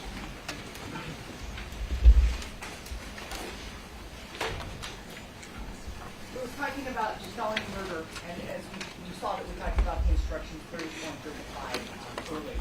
And the other decision that you have to make after, or the other element that the state has to prove beyond a reasonable doubt, is not just that they committed those felonies of unlawful imprisonment, assault 2 or assault 3. And I do want to make a note here, you can see in the instruction, is that the instruction doesn't require all of you to agree as to which underlying felony was committed. So some can say, conclude that it was assault 2, and others could conclude it was assault 3, and someone else could conclude that it was unlawful imprisonment, as long as all 12 of you agree that one of those 3 felonies was committed. The other thing the other element that the state has to prove is that Mr. Ellis's death was in the course of and in furtherance of those felonies. And you see that in the to convict instruction. And that's what happened here. The unlawful imprisonment and the assault can put Mr. Ellis in a situation in which he desperately needed to be able to breathe and to recover. And the end result of, and he wasn't able to, and the end result of that was that he was in a position where he couldn't breathe and he couldn't recover, and so he died. And you recall that Dr. Mitchell testified about this, and Dr. Mitchell was one of the early witnesses in the case as well, and he told you that his opinion was it was the fight that killed Mr. Ellis. So the state has proved all the elements of felony murder in the second degree, and based on that evidence, we ask you to convict defendants Burbank and Collins of felony murder in the second degree.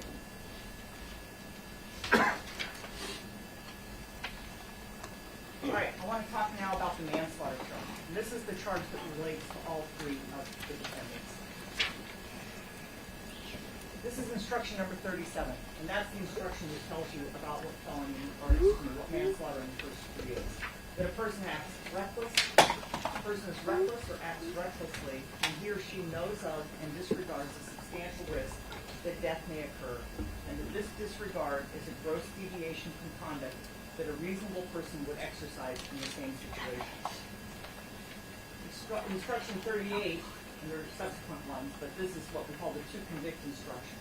And it tells you that in order to find the defendants, one of them, guilty of manslaughter in the first degree, that the state has to prove that on or about March 3rd, 2020, the defendant or an accomplice engaged in reckless conduct. And 2, that the reckless acts of the defendant or an accomplice caused the death of Mr. Ellis. And that's on at this point, misstates her officer rank.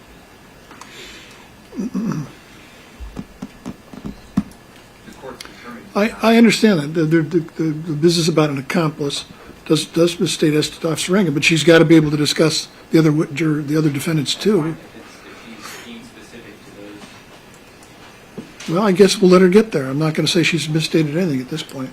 Objection overruled.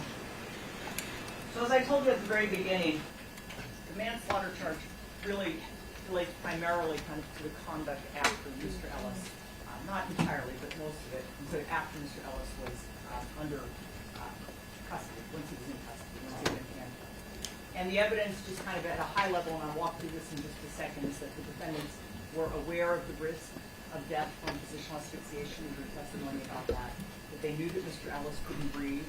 We heard evidence about that. And that the risk was substantial and obvious based on the fact that they knew from their training and their experience about the danger of it, and that they were aware that Mr. Ellis had difficulty breathing because of COVID.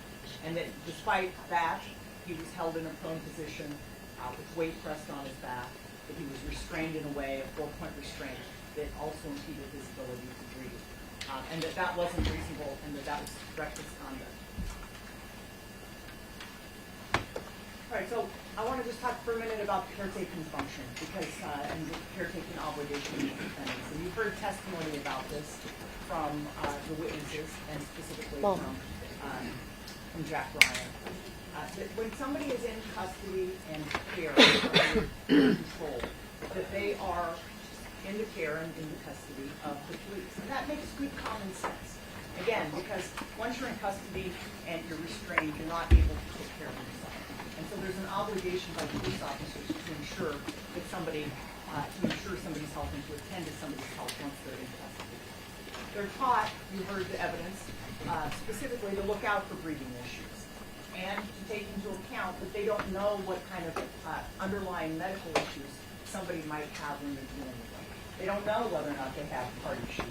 They don't know whether or not somebody is on drugs like methamphetamine. And as a result of that, they have an obligation, a caretaking obligation, to make sure, because they don't know what they're dealing with, that they're attending to that person's health. And it means that if they do have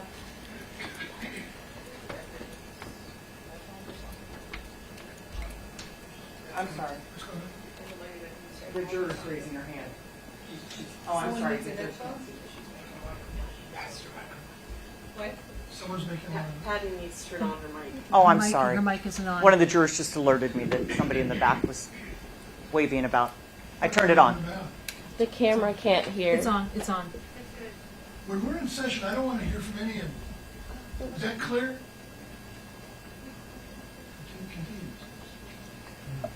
My apologies. And it's important because they're trained that somebody might need more as a result of, they might need something different because they might have some underlying medical situation or they might be on drugs, and officers are aware of that. You also heard a lot of testimony about the fact that officers are trained about the dangers of prone positioning. And you heard that the defendant's statements that they knew about the recovery position. All three of the defendants talked about recovery. What's your remarks, Ms. Eakes? Yes. And you can hear in each one of the defendant's statements a discussion about recovery position. That it's a better position for somebody for a subject who's under arrest than the prone position. And you heard testimony of that from Officer Ford. He testified that the best position to put someone in when they're having breathing issues is in the recovery position, because that's what they're taught. You heard testimony from Jack Ryan that you don't leave somebody in the prone position, that once the handcuffing is done, officers should immediately get the person off their stomach to facilitate their breathing.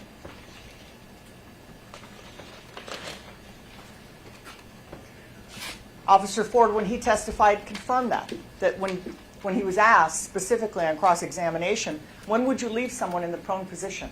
And his testimony was almost never.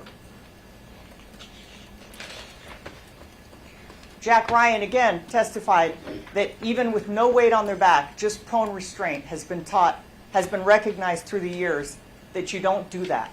Through decades, he said, that police have been trained, that you just don't do that. You don't leave people in the prone position. There was also testimony about not putting weight in the center of somebody's back. And this is Officer Ford. He was asked, we were taught in the academy that he answered this, we were taught in the academy that you're supposed to typically put your knee on the shoulder area. And I asked, not in the center of the back? And he answered, that is correct. And you only put knee on the shoulder when you're handcuffing, correct? And he said yes. So that's the training, is that you don't put weight in the center of somebody's back who's in the prone position, because it's dangerous, because it can harm their health, because it can impede their breathing. Defense expert Chris Nielsen also talked about the dangers of positional asphyxia and tying somebody in a 4-point restraint, how that can affect them, and that too can impede their breathing. And he was asked, and when there's training on positional asphyxia, one of the reasons why officers are trained to not attach the hobbles to the cuffs is because it increases the risk of positional asphyxiation, doesn't it?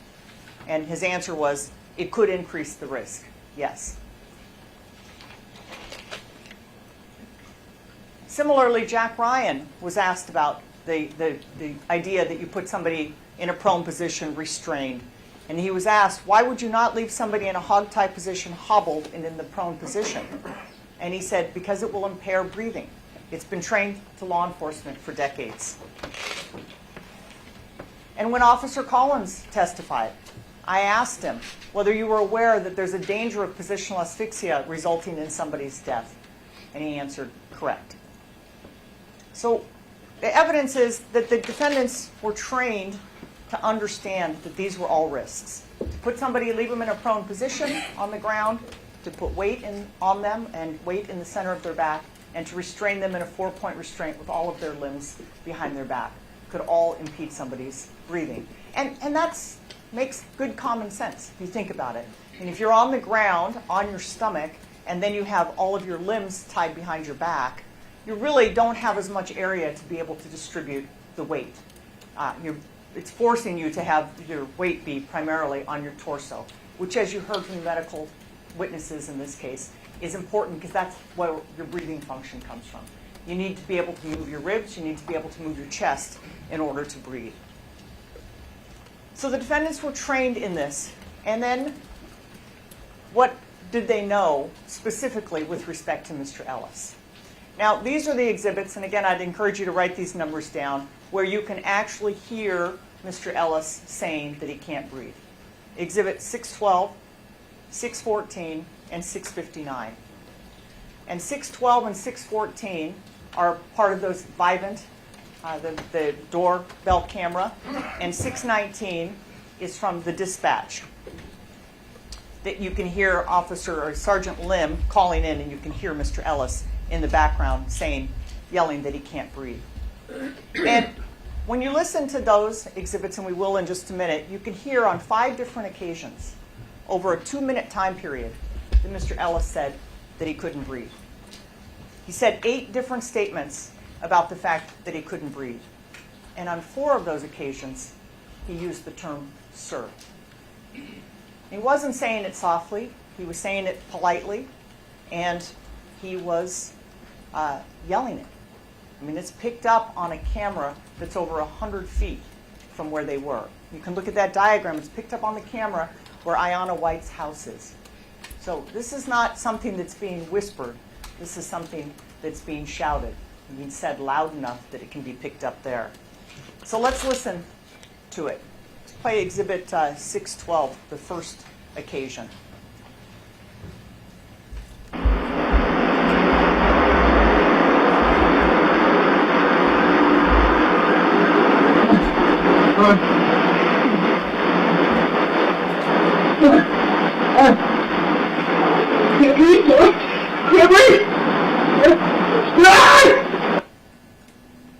And this you don't see on this, but if you go and look at 443, which is the sync video, you'll be able to see the times when those statements were made. So that first statement was made at 23, 23, 28. And again, you can look at 443 and see the time clock that's running up in the corner. Then 13 seconds later, after he says that, you can hear it again. And that's at, you can play that. And that time was at 23, 23, 41. And again, you can see that on 443. And what was the response to that?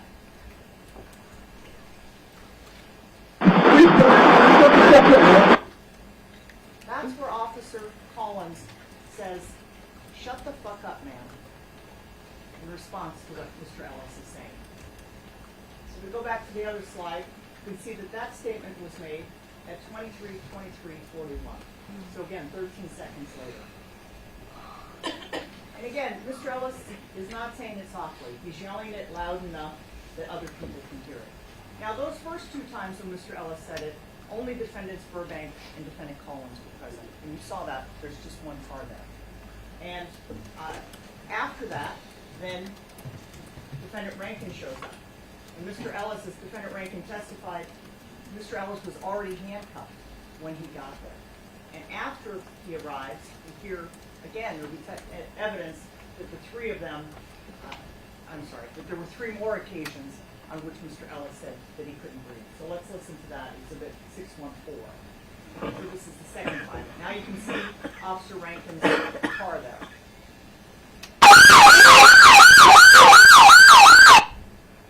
That was, you can go back to the other slide, at 23, 24, 52.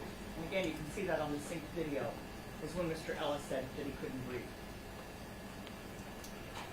And here, at this point, according to Officer Rankin and his testimony, he had gotten in there and jumped on to help hold down Mr. Ellis.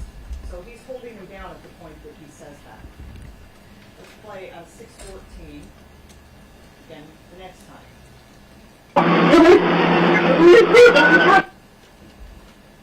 That was, we go back to the other slide, at 23:25:01. Mr. Ellis again, first time he was ignored, he cries it out again that he can't breathe. And then if you listen to Exhibit 659, is when you hear Mr. Ellis for the last time. And this is over the broadcast.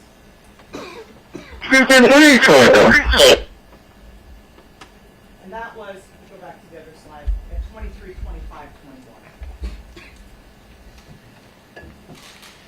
So 5 times over the course of 2 minutes, as you can see, Mr. Ellis called out that he couldn't breathe. 5 times. Now, you heard the testimony of Defendant Collins, and he denies that he ever heard Mr. Ellis say that he couldn't breathe. And it'll be up to you to decide if you find that to be credible. You can hear it yourself on these audios. And you know that Mr. Ellis, that Officer Collins responded to Mr. Ellis, "Shut the fuck up, man." So he heard something, although he claims that he doesn't recall what it was that would have prompted him to say that. But is it also credible that he says he didn't hear it when Officer Ford was asked this question? Lieutenant Collins was there when you heard Mr. Ellis say he couldn't breathe. And he answered, "Yes, I believe so." And that makes sense based on what you heard from Officer Collins and from Officer Ford and from Officer Rankin. But the 4 of them were together pinning Mr. Ellis to the ground. They were all right there during the time that Mr. Ellis said, those last 3 times, that he couldn't breathe. But not only that, you also heard testimony from Ayanna Malang, also known as Ayanna White, previously known as Ayanna White. And she heard it. And she says that she heard it from inside her house, which again, you can look at the diagram and see it. So it's over 100 feet away, and she's inside the house with the windows closed, she said. And she testified that she heard it about 5 times. It was in 2 different bursts, how she explained it. And she said that when she heard it, that she saw an officer kneeling on Mr. Ellis. And she said that when the second time that she heard it, the second burst, she said that she was asked, what was the tone of it? And she said it was much more urgent, pleading. She was saying, "Please, sir, stop," than the repeated, "I can't breathe, I can't breathe." Now, Ms. Malang is not the only one in that house who heard Mr. Ellis say that he couldn't breathe. You recall the defense called her brother, Kenneth Ashford White, and he too said that he heard Mr. Ellis, and that an officer was on Mr. Ellis's back when he heard him say, "I can't breathe." So you have to ask yourself, is it believable that Defendant Collins didn't hear it being said when these witnesses 100 feet away hear it, and you can hear it on the audio? And think about how far that is. It's about 50 feet from me to the back of this courtroom. So twice that distance, and those witnesses can hear it being said clearly. Ms. Malang from inside the house. And yet, Defendant Collins says he never heard it, even though he's in touch. He's actually physically touching Mr. Ellis while he's on the ground. And is it also credible what he says about what he can hear? He says that he can hear Mr. Hayes, who we hear on the Viben also, come out and ask him if the officers need help. He can hear that, but he can't hear Mr. Ellis when he's right there touching him, saying that he can't breathe. And he doesn't hear Sarah McNally, even though we can hear her screaming on the audios. It doesn't make any sense. That's not the way that your hearing works. Your common sense tells you, and the evidence tells you, that Defendant Collins did hear Mr. Ellis say he couldn't breathe. What about Officer Burbank? Defendant Burbank in his statement, and again, his statement can only be used as it relates to your evaluation of Defendant Burbank and whether or not he committed these crimes. He never said an intelligible word is what he said about Mr. Ellis. We listened to that a little earlier.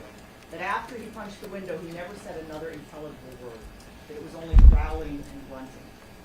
Now remember, he didn't know about the Vivint video when he gave that statement. But again, if you look at his statement, listen to his statement, he too says that he can hear Shad Hayes. And he can hear Mr. Hayes ask whether they need help, and he actually responds to him and says that, no, they don't need any help, they've got somebody coming. But again, is it reasonable that he can hear that, but he can't hear Mr. Ellis, who he's touching, who he's restraining, who he's putting handcuffs on? And Officer Rankin testified that he heard it, as did Officer Ford. They were holding him down. So again, why would Officer Burbank not be able to hear that? What about Defendant Rankin? He admits that he heard it, and he testified that he heard it 2 times, separated by several seconds. You recall that he said it was very calm, everyday kind of calm conversation voice when Mr. Ellis said that he couldn't breathe.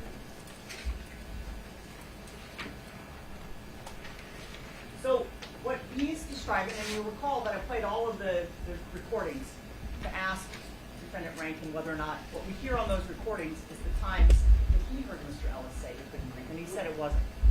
So we know on the recordings there's 5 times, and apparently 2 more times that Mr. Ellis said that he couldn't breathe in a calm voice. And what was his response to Mr. Ellis telling him that he couldn't breathe? If you're talking to me, you can breathe just fine. That's what he said. And based on his testimony, there was no follow-up. Didn't go back to Mr. Ellis, didn't ask him at any point later, hey, are you okay? Hey, can you breathe? Are you in a better position now? It's just basic human. Mistakes and evidence. Ladies and gentlemen, you've been previously instructed that the lawyer's remarks, statements, and arguments are intended to help you understand the evidence and to apply the law. But it's important for you to remember that the lawyer's statements are not evidence. The evidence consists of the testimony and the exhibits. Continue, Ms. Eakes. Thank you.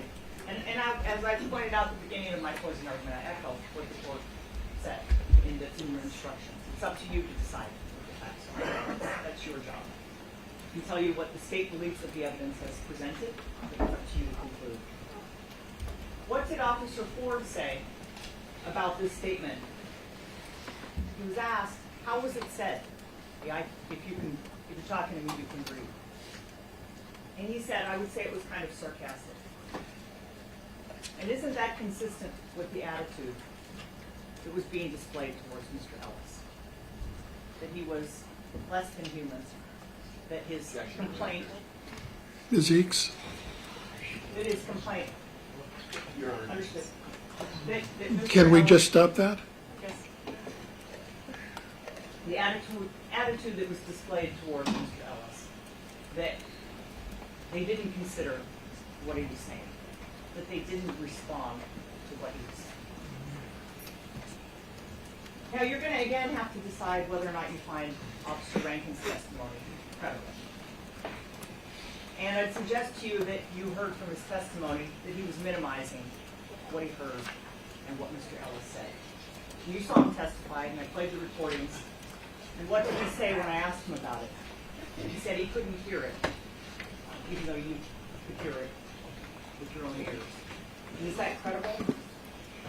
And he said that then also he wasn't sure who was saying it or what exactly was being said. Again, is that credible? You'll have to decide. And then he claimed that he didn't know where Officers Burbank and Collins were when it was said. But you know from the demonstration that was done that they were right there, all of them, the 4 of them, holding Mr. Ellis down at the point when those statements were made. And he also did other things to try to minimize what he was saying about what happened. You recall that he testified that when he arrived that Officer Burbank was on Mr. Ellis's hips, even though in his statement that he made 3 days after, he said that he was on his upper torso. You will have to decide whether or not you believe the testimony of Defendants Rankin and Defendant Collins. You'll have to decide if it's credible, if that they didn't hear the statements that were made by Mr. Ellis. So what happened after those statements were made? Well, you heard evidence that after those statements were made from Defendant Rankin, the hobbles were put on Mr. Ellis. And you heard that it was Officer Collins who called for the hobbles, and that it was Officer Burbank, in his statement, again, that you can only use as it relates to Officer Burbank, that he's the one who applied it. But you also heard the testimony.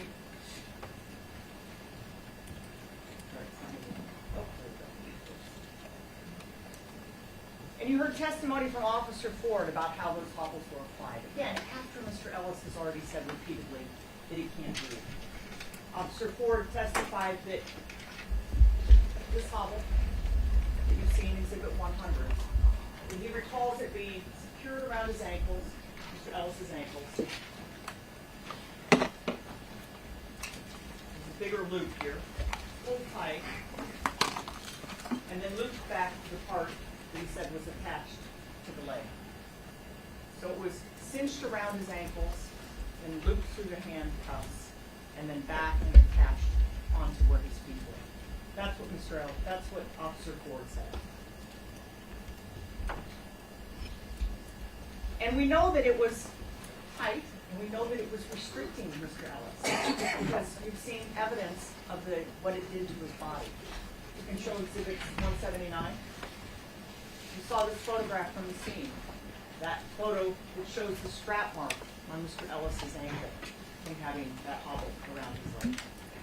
180, same thing. Caused by the strap and how tight it was binding Mr. Ellis. 184, his handcuffs, the marks from the handcuffs. Again, showing how tightly he was restrained. 185. Again, same thing on both of his hands, that you can see the cuff marks in the way that it does it. And again, why is that important? Because you heard about how somebody needs to be able to move their chest and to be able to breathe. And when you have all of your limbs restrained behind you in that fashion, you're forcing all of your weight onto your chest. And that's a problem. And that impairs someone's breathing, especially if you already know that they said that they can't breathe. Now, Officer Burbank and Officer Collins then said that they walked. Let me strike that. Officer Collins said that then he walked away.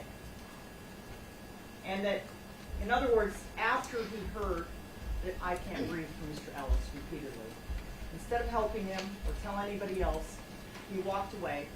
He kept holding him down. He allowed him to continue to be held down with all of his limbs behind his back. And that's reckless conduct. Let's talk about Officer Rankin's statement. What did he do after he heard Mr. Ellis say that he couldn't breathe? He didn't keep checking with him, you heard that, to see if in fact he was okay. Instead, he describes on his statement what he did. We could play Exhibit 111. This is what he says he did. And the individual got quiet. After he got quiet, I remember attempting to move my right knee to reposition it towards his right shoulder. As I was doing so, the subject violently thrashed again, almost bucking me off of him, where I ended up repositioning my knee back to the original spot in the middle of his spine, kind of upper back spine area. Now, you heard that testimony from that statement about the violent thrashing and the bucking. And ask yourself, you'll have to decide, is that resisting? He has absolutely no use of any of his limbs, or is that consistent with what the medical experts told you? That somebody's going to thrash and try to move themselves into a position where they can get their breath. Because breath is so essential.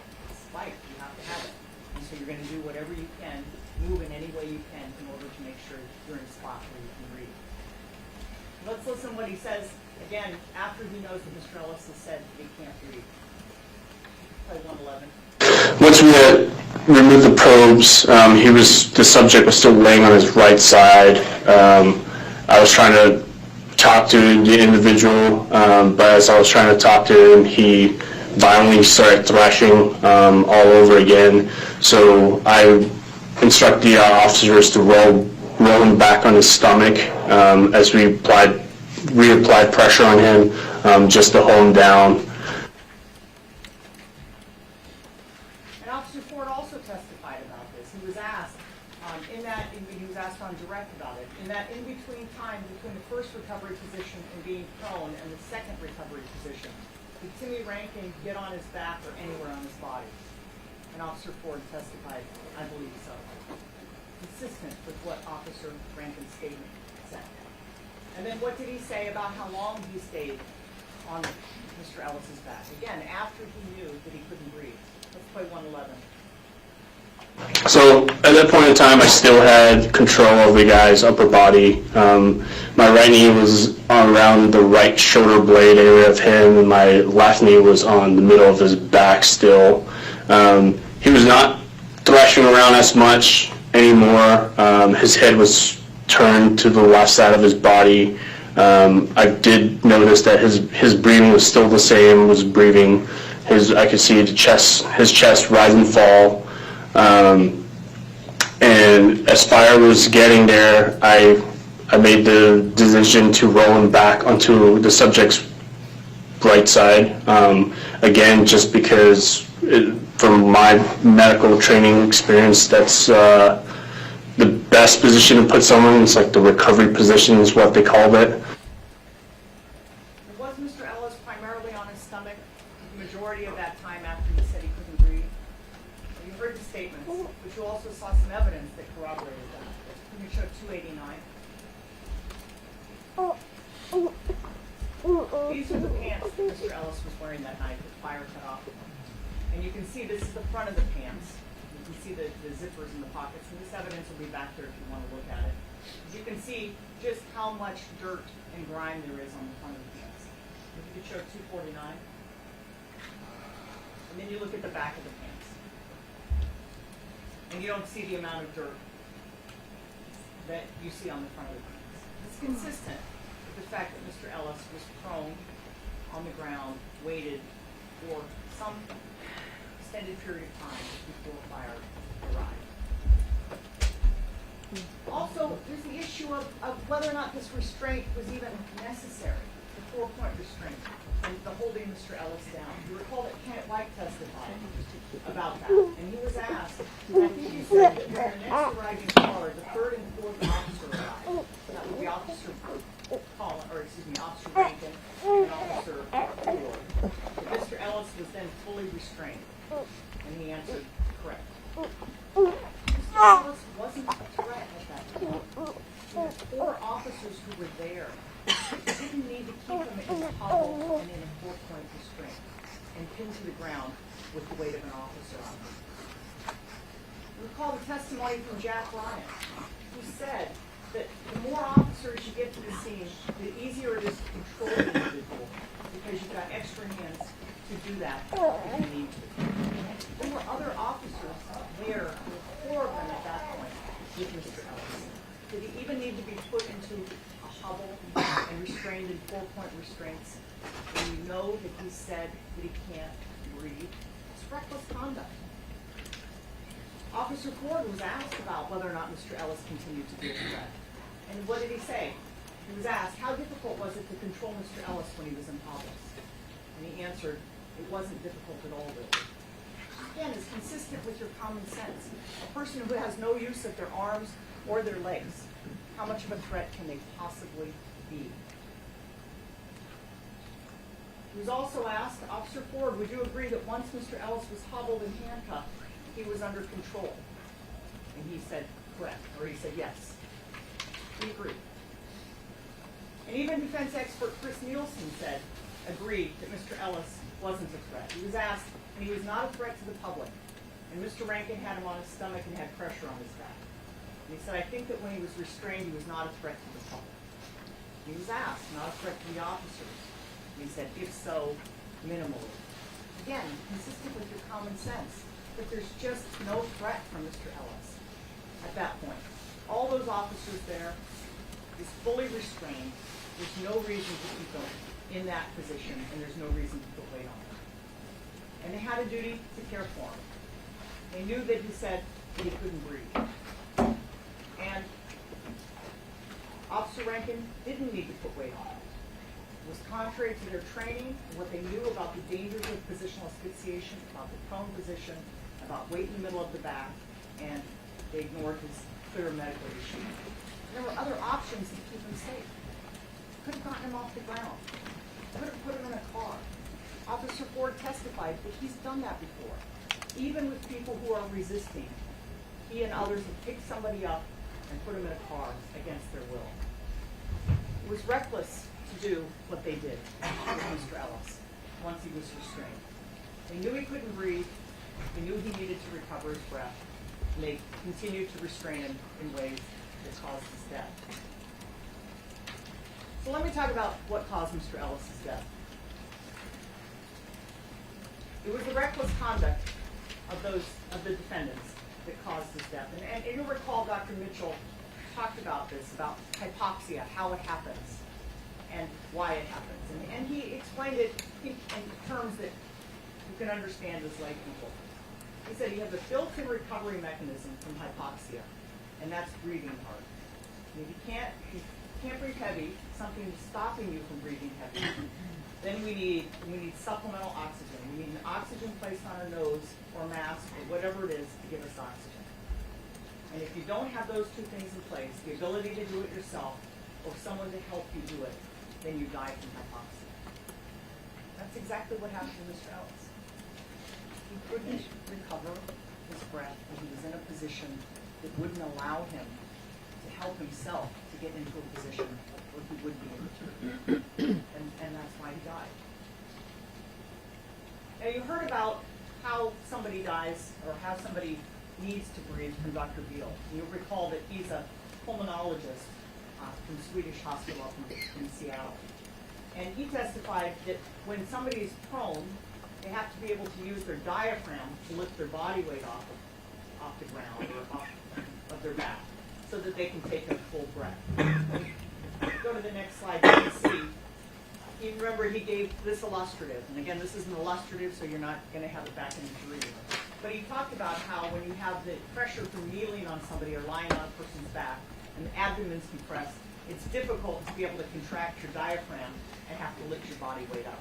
And again, that's somewhat common sense. So if your limbs are restrained behind your back, you're putting more weight on the torso, and it takes more effort to be able to lift yourself up in order to be able to breathe, or to be able to have enough energy to use your diaphragm to be able to breathe.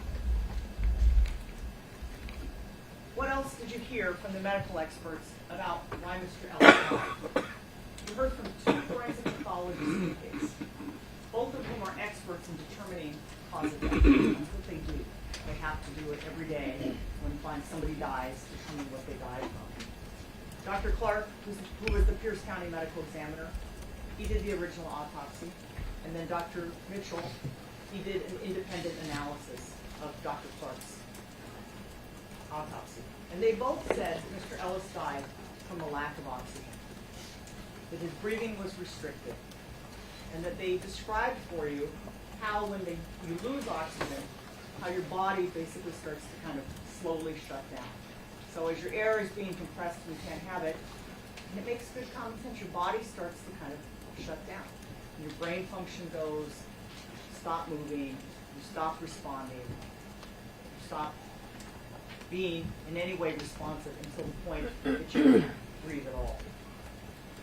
And a critical piece of information that they told you about was that what was important to them was that Mr. Ellis stopped breathing and he became unresponsive before his heart stopped.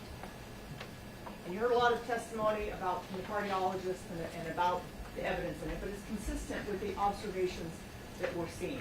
Officer Rankin, who admits that Mr. Ellis had gone quiet. Officer Ford, who said that Mr. Ellis was just staring through him. And it's consistent with what Fire described, that he wasn't breathing. They could tell that even as they walked up to him.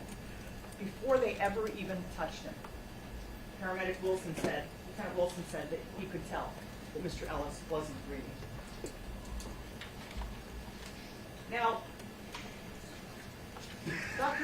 the defense has really kind of tried to cast doubt on this simple logic about the fact that, well, the evidence is that Mr. Ellis stopped breathing first and then his heart stopped.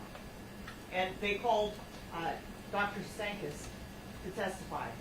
Remember, she's not a forensic pathologist and she's not a cardiologist. And you'll have to decide whether her testimony was credible. Remember that she also offered her medical opinion that Mr. Ellis would have died this night without any sort of law enforcement interaction at all. That he would have died. That she predicted he would have died anyway. But Dr. Wurglerner explained to you in pretty simple terms exactly what he said was the cause of Mr. Ellis's death, which was the hypoxia and the restraint. And he said, if it's a heart problem, you lose your pulse first, and then you stop breathing. The fact that he was not breathing, and for as much as 4 minutes still had a pulse, indicates that this was primarily a lung problem, restraint hypoxia, and not a cardiac event due to methamphetamine and due to his underlying heart disease. So he said exactly what Dr. Mitchell and Dr. Clark said, which is that Mr. Ellis stopped breathing first, and then with the lag over time, when he still didn't have enough oxygen, his heart slowed down, and then eventually it stopped. And that's what is supported by the rhythm strips that you saw from the life path. That there was electrical activity in his heart that should have supported life, but it didn't. And that's hypoxia. There's no evidence of ventricular fibrillation that you would get from meth or an enlarged heart type death. Instead, it was, and the evidence showed that Mr. Ellis died, his heart was kind of slowly starved of the fuel that it needed, of the oxygen that it needed to be able to function. And that's consistent again with your common sense.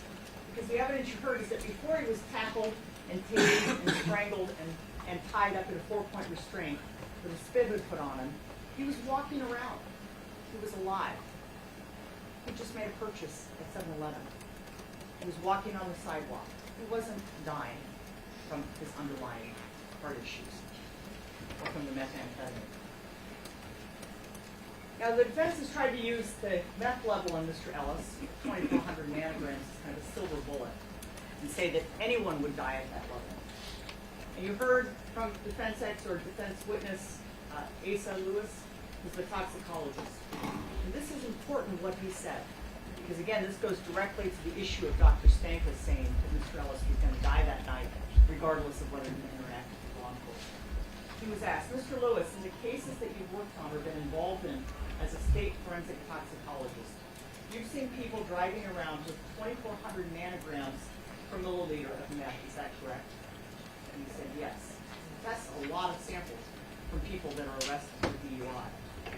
How often have you seen that? And he answered, I couldn't give you a hard number, but you know, probably in the hundreds. And that's consistent with what you heard from all of the medical experts about methamphetamine. There is no hard and fast number. There's no number at which you say you're going to die. And that's what Dr. Clark, who recalled him testifying and going through his whole analysis of how he eliminated methamphetamine and how he eliminated the heart issues as the cause of Mr. Ellis's death. Because there is a number that you can say everybody will die at that level. And that's consistent with what Mr. Lewis said. He sees people driving around with that level, and they didn't die. And that's consistent, too, with what Dr. Mitchell told you in terms of his analysis of why Mr. Ellis died from hypoxia. He said his substance use and abuse, all of that was occurring. His dilated heart, all of that was known. And he was walking down the street. It's that altercation and interaction that was the new thing that led to Mr. Ellis's death. That's what the evidence showed.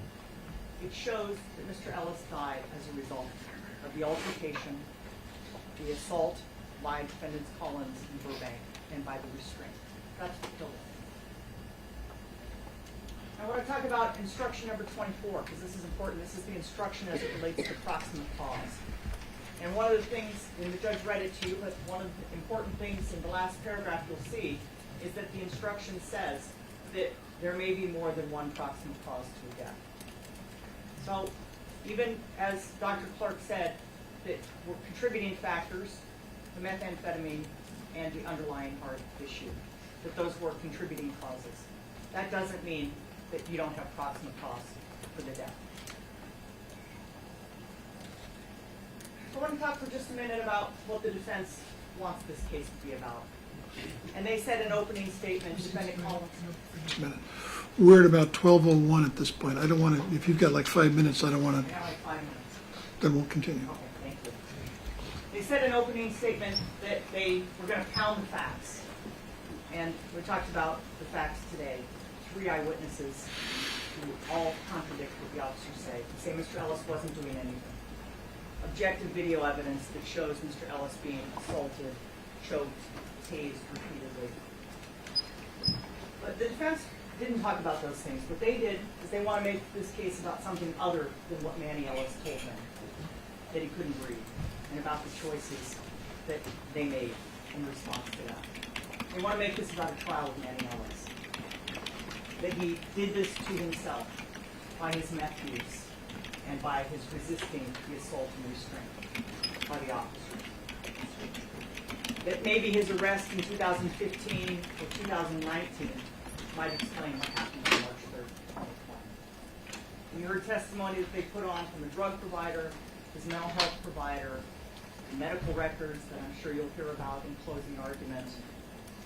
The defense has wanted to put Mr. Ellis's flaws out front and center and to put him on trial in this case.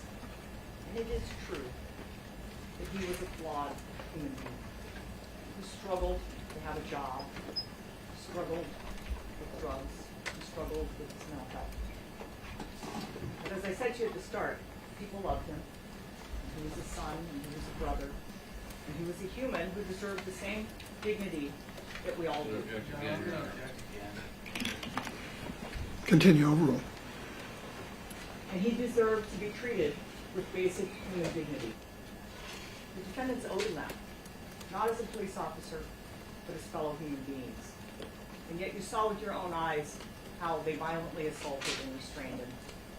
And you heard from 3 witnesses who told you that they had no reason to do that they had no reason to arrest him and no reason to assault him. And when he pleaded to the most basic thing that we all need, to breathe, all it would have taken was the tiniest bit of compassion to help him, to keep him alive. The defendants chose not to do that. They chose instead to tie all 4 of his limbs behind his back, hold him on the ground, and press him into the pavement. And he suffocated. And he died because of the choices that these defendants made. And based on the evidence that you heard in this case, the state asks, based on what you heard and what's been presented, that you find them guilty as charged. Thank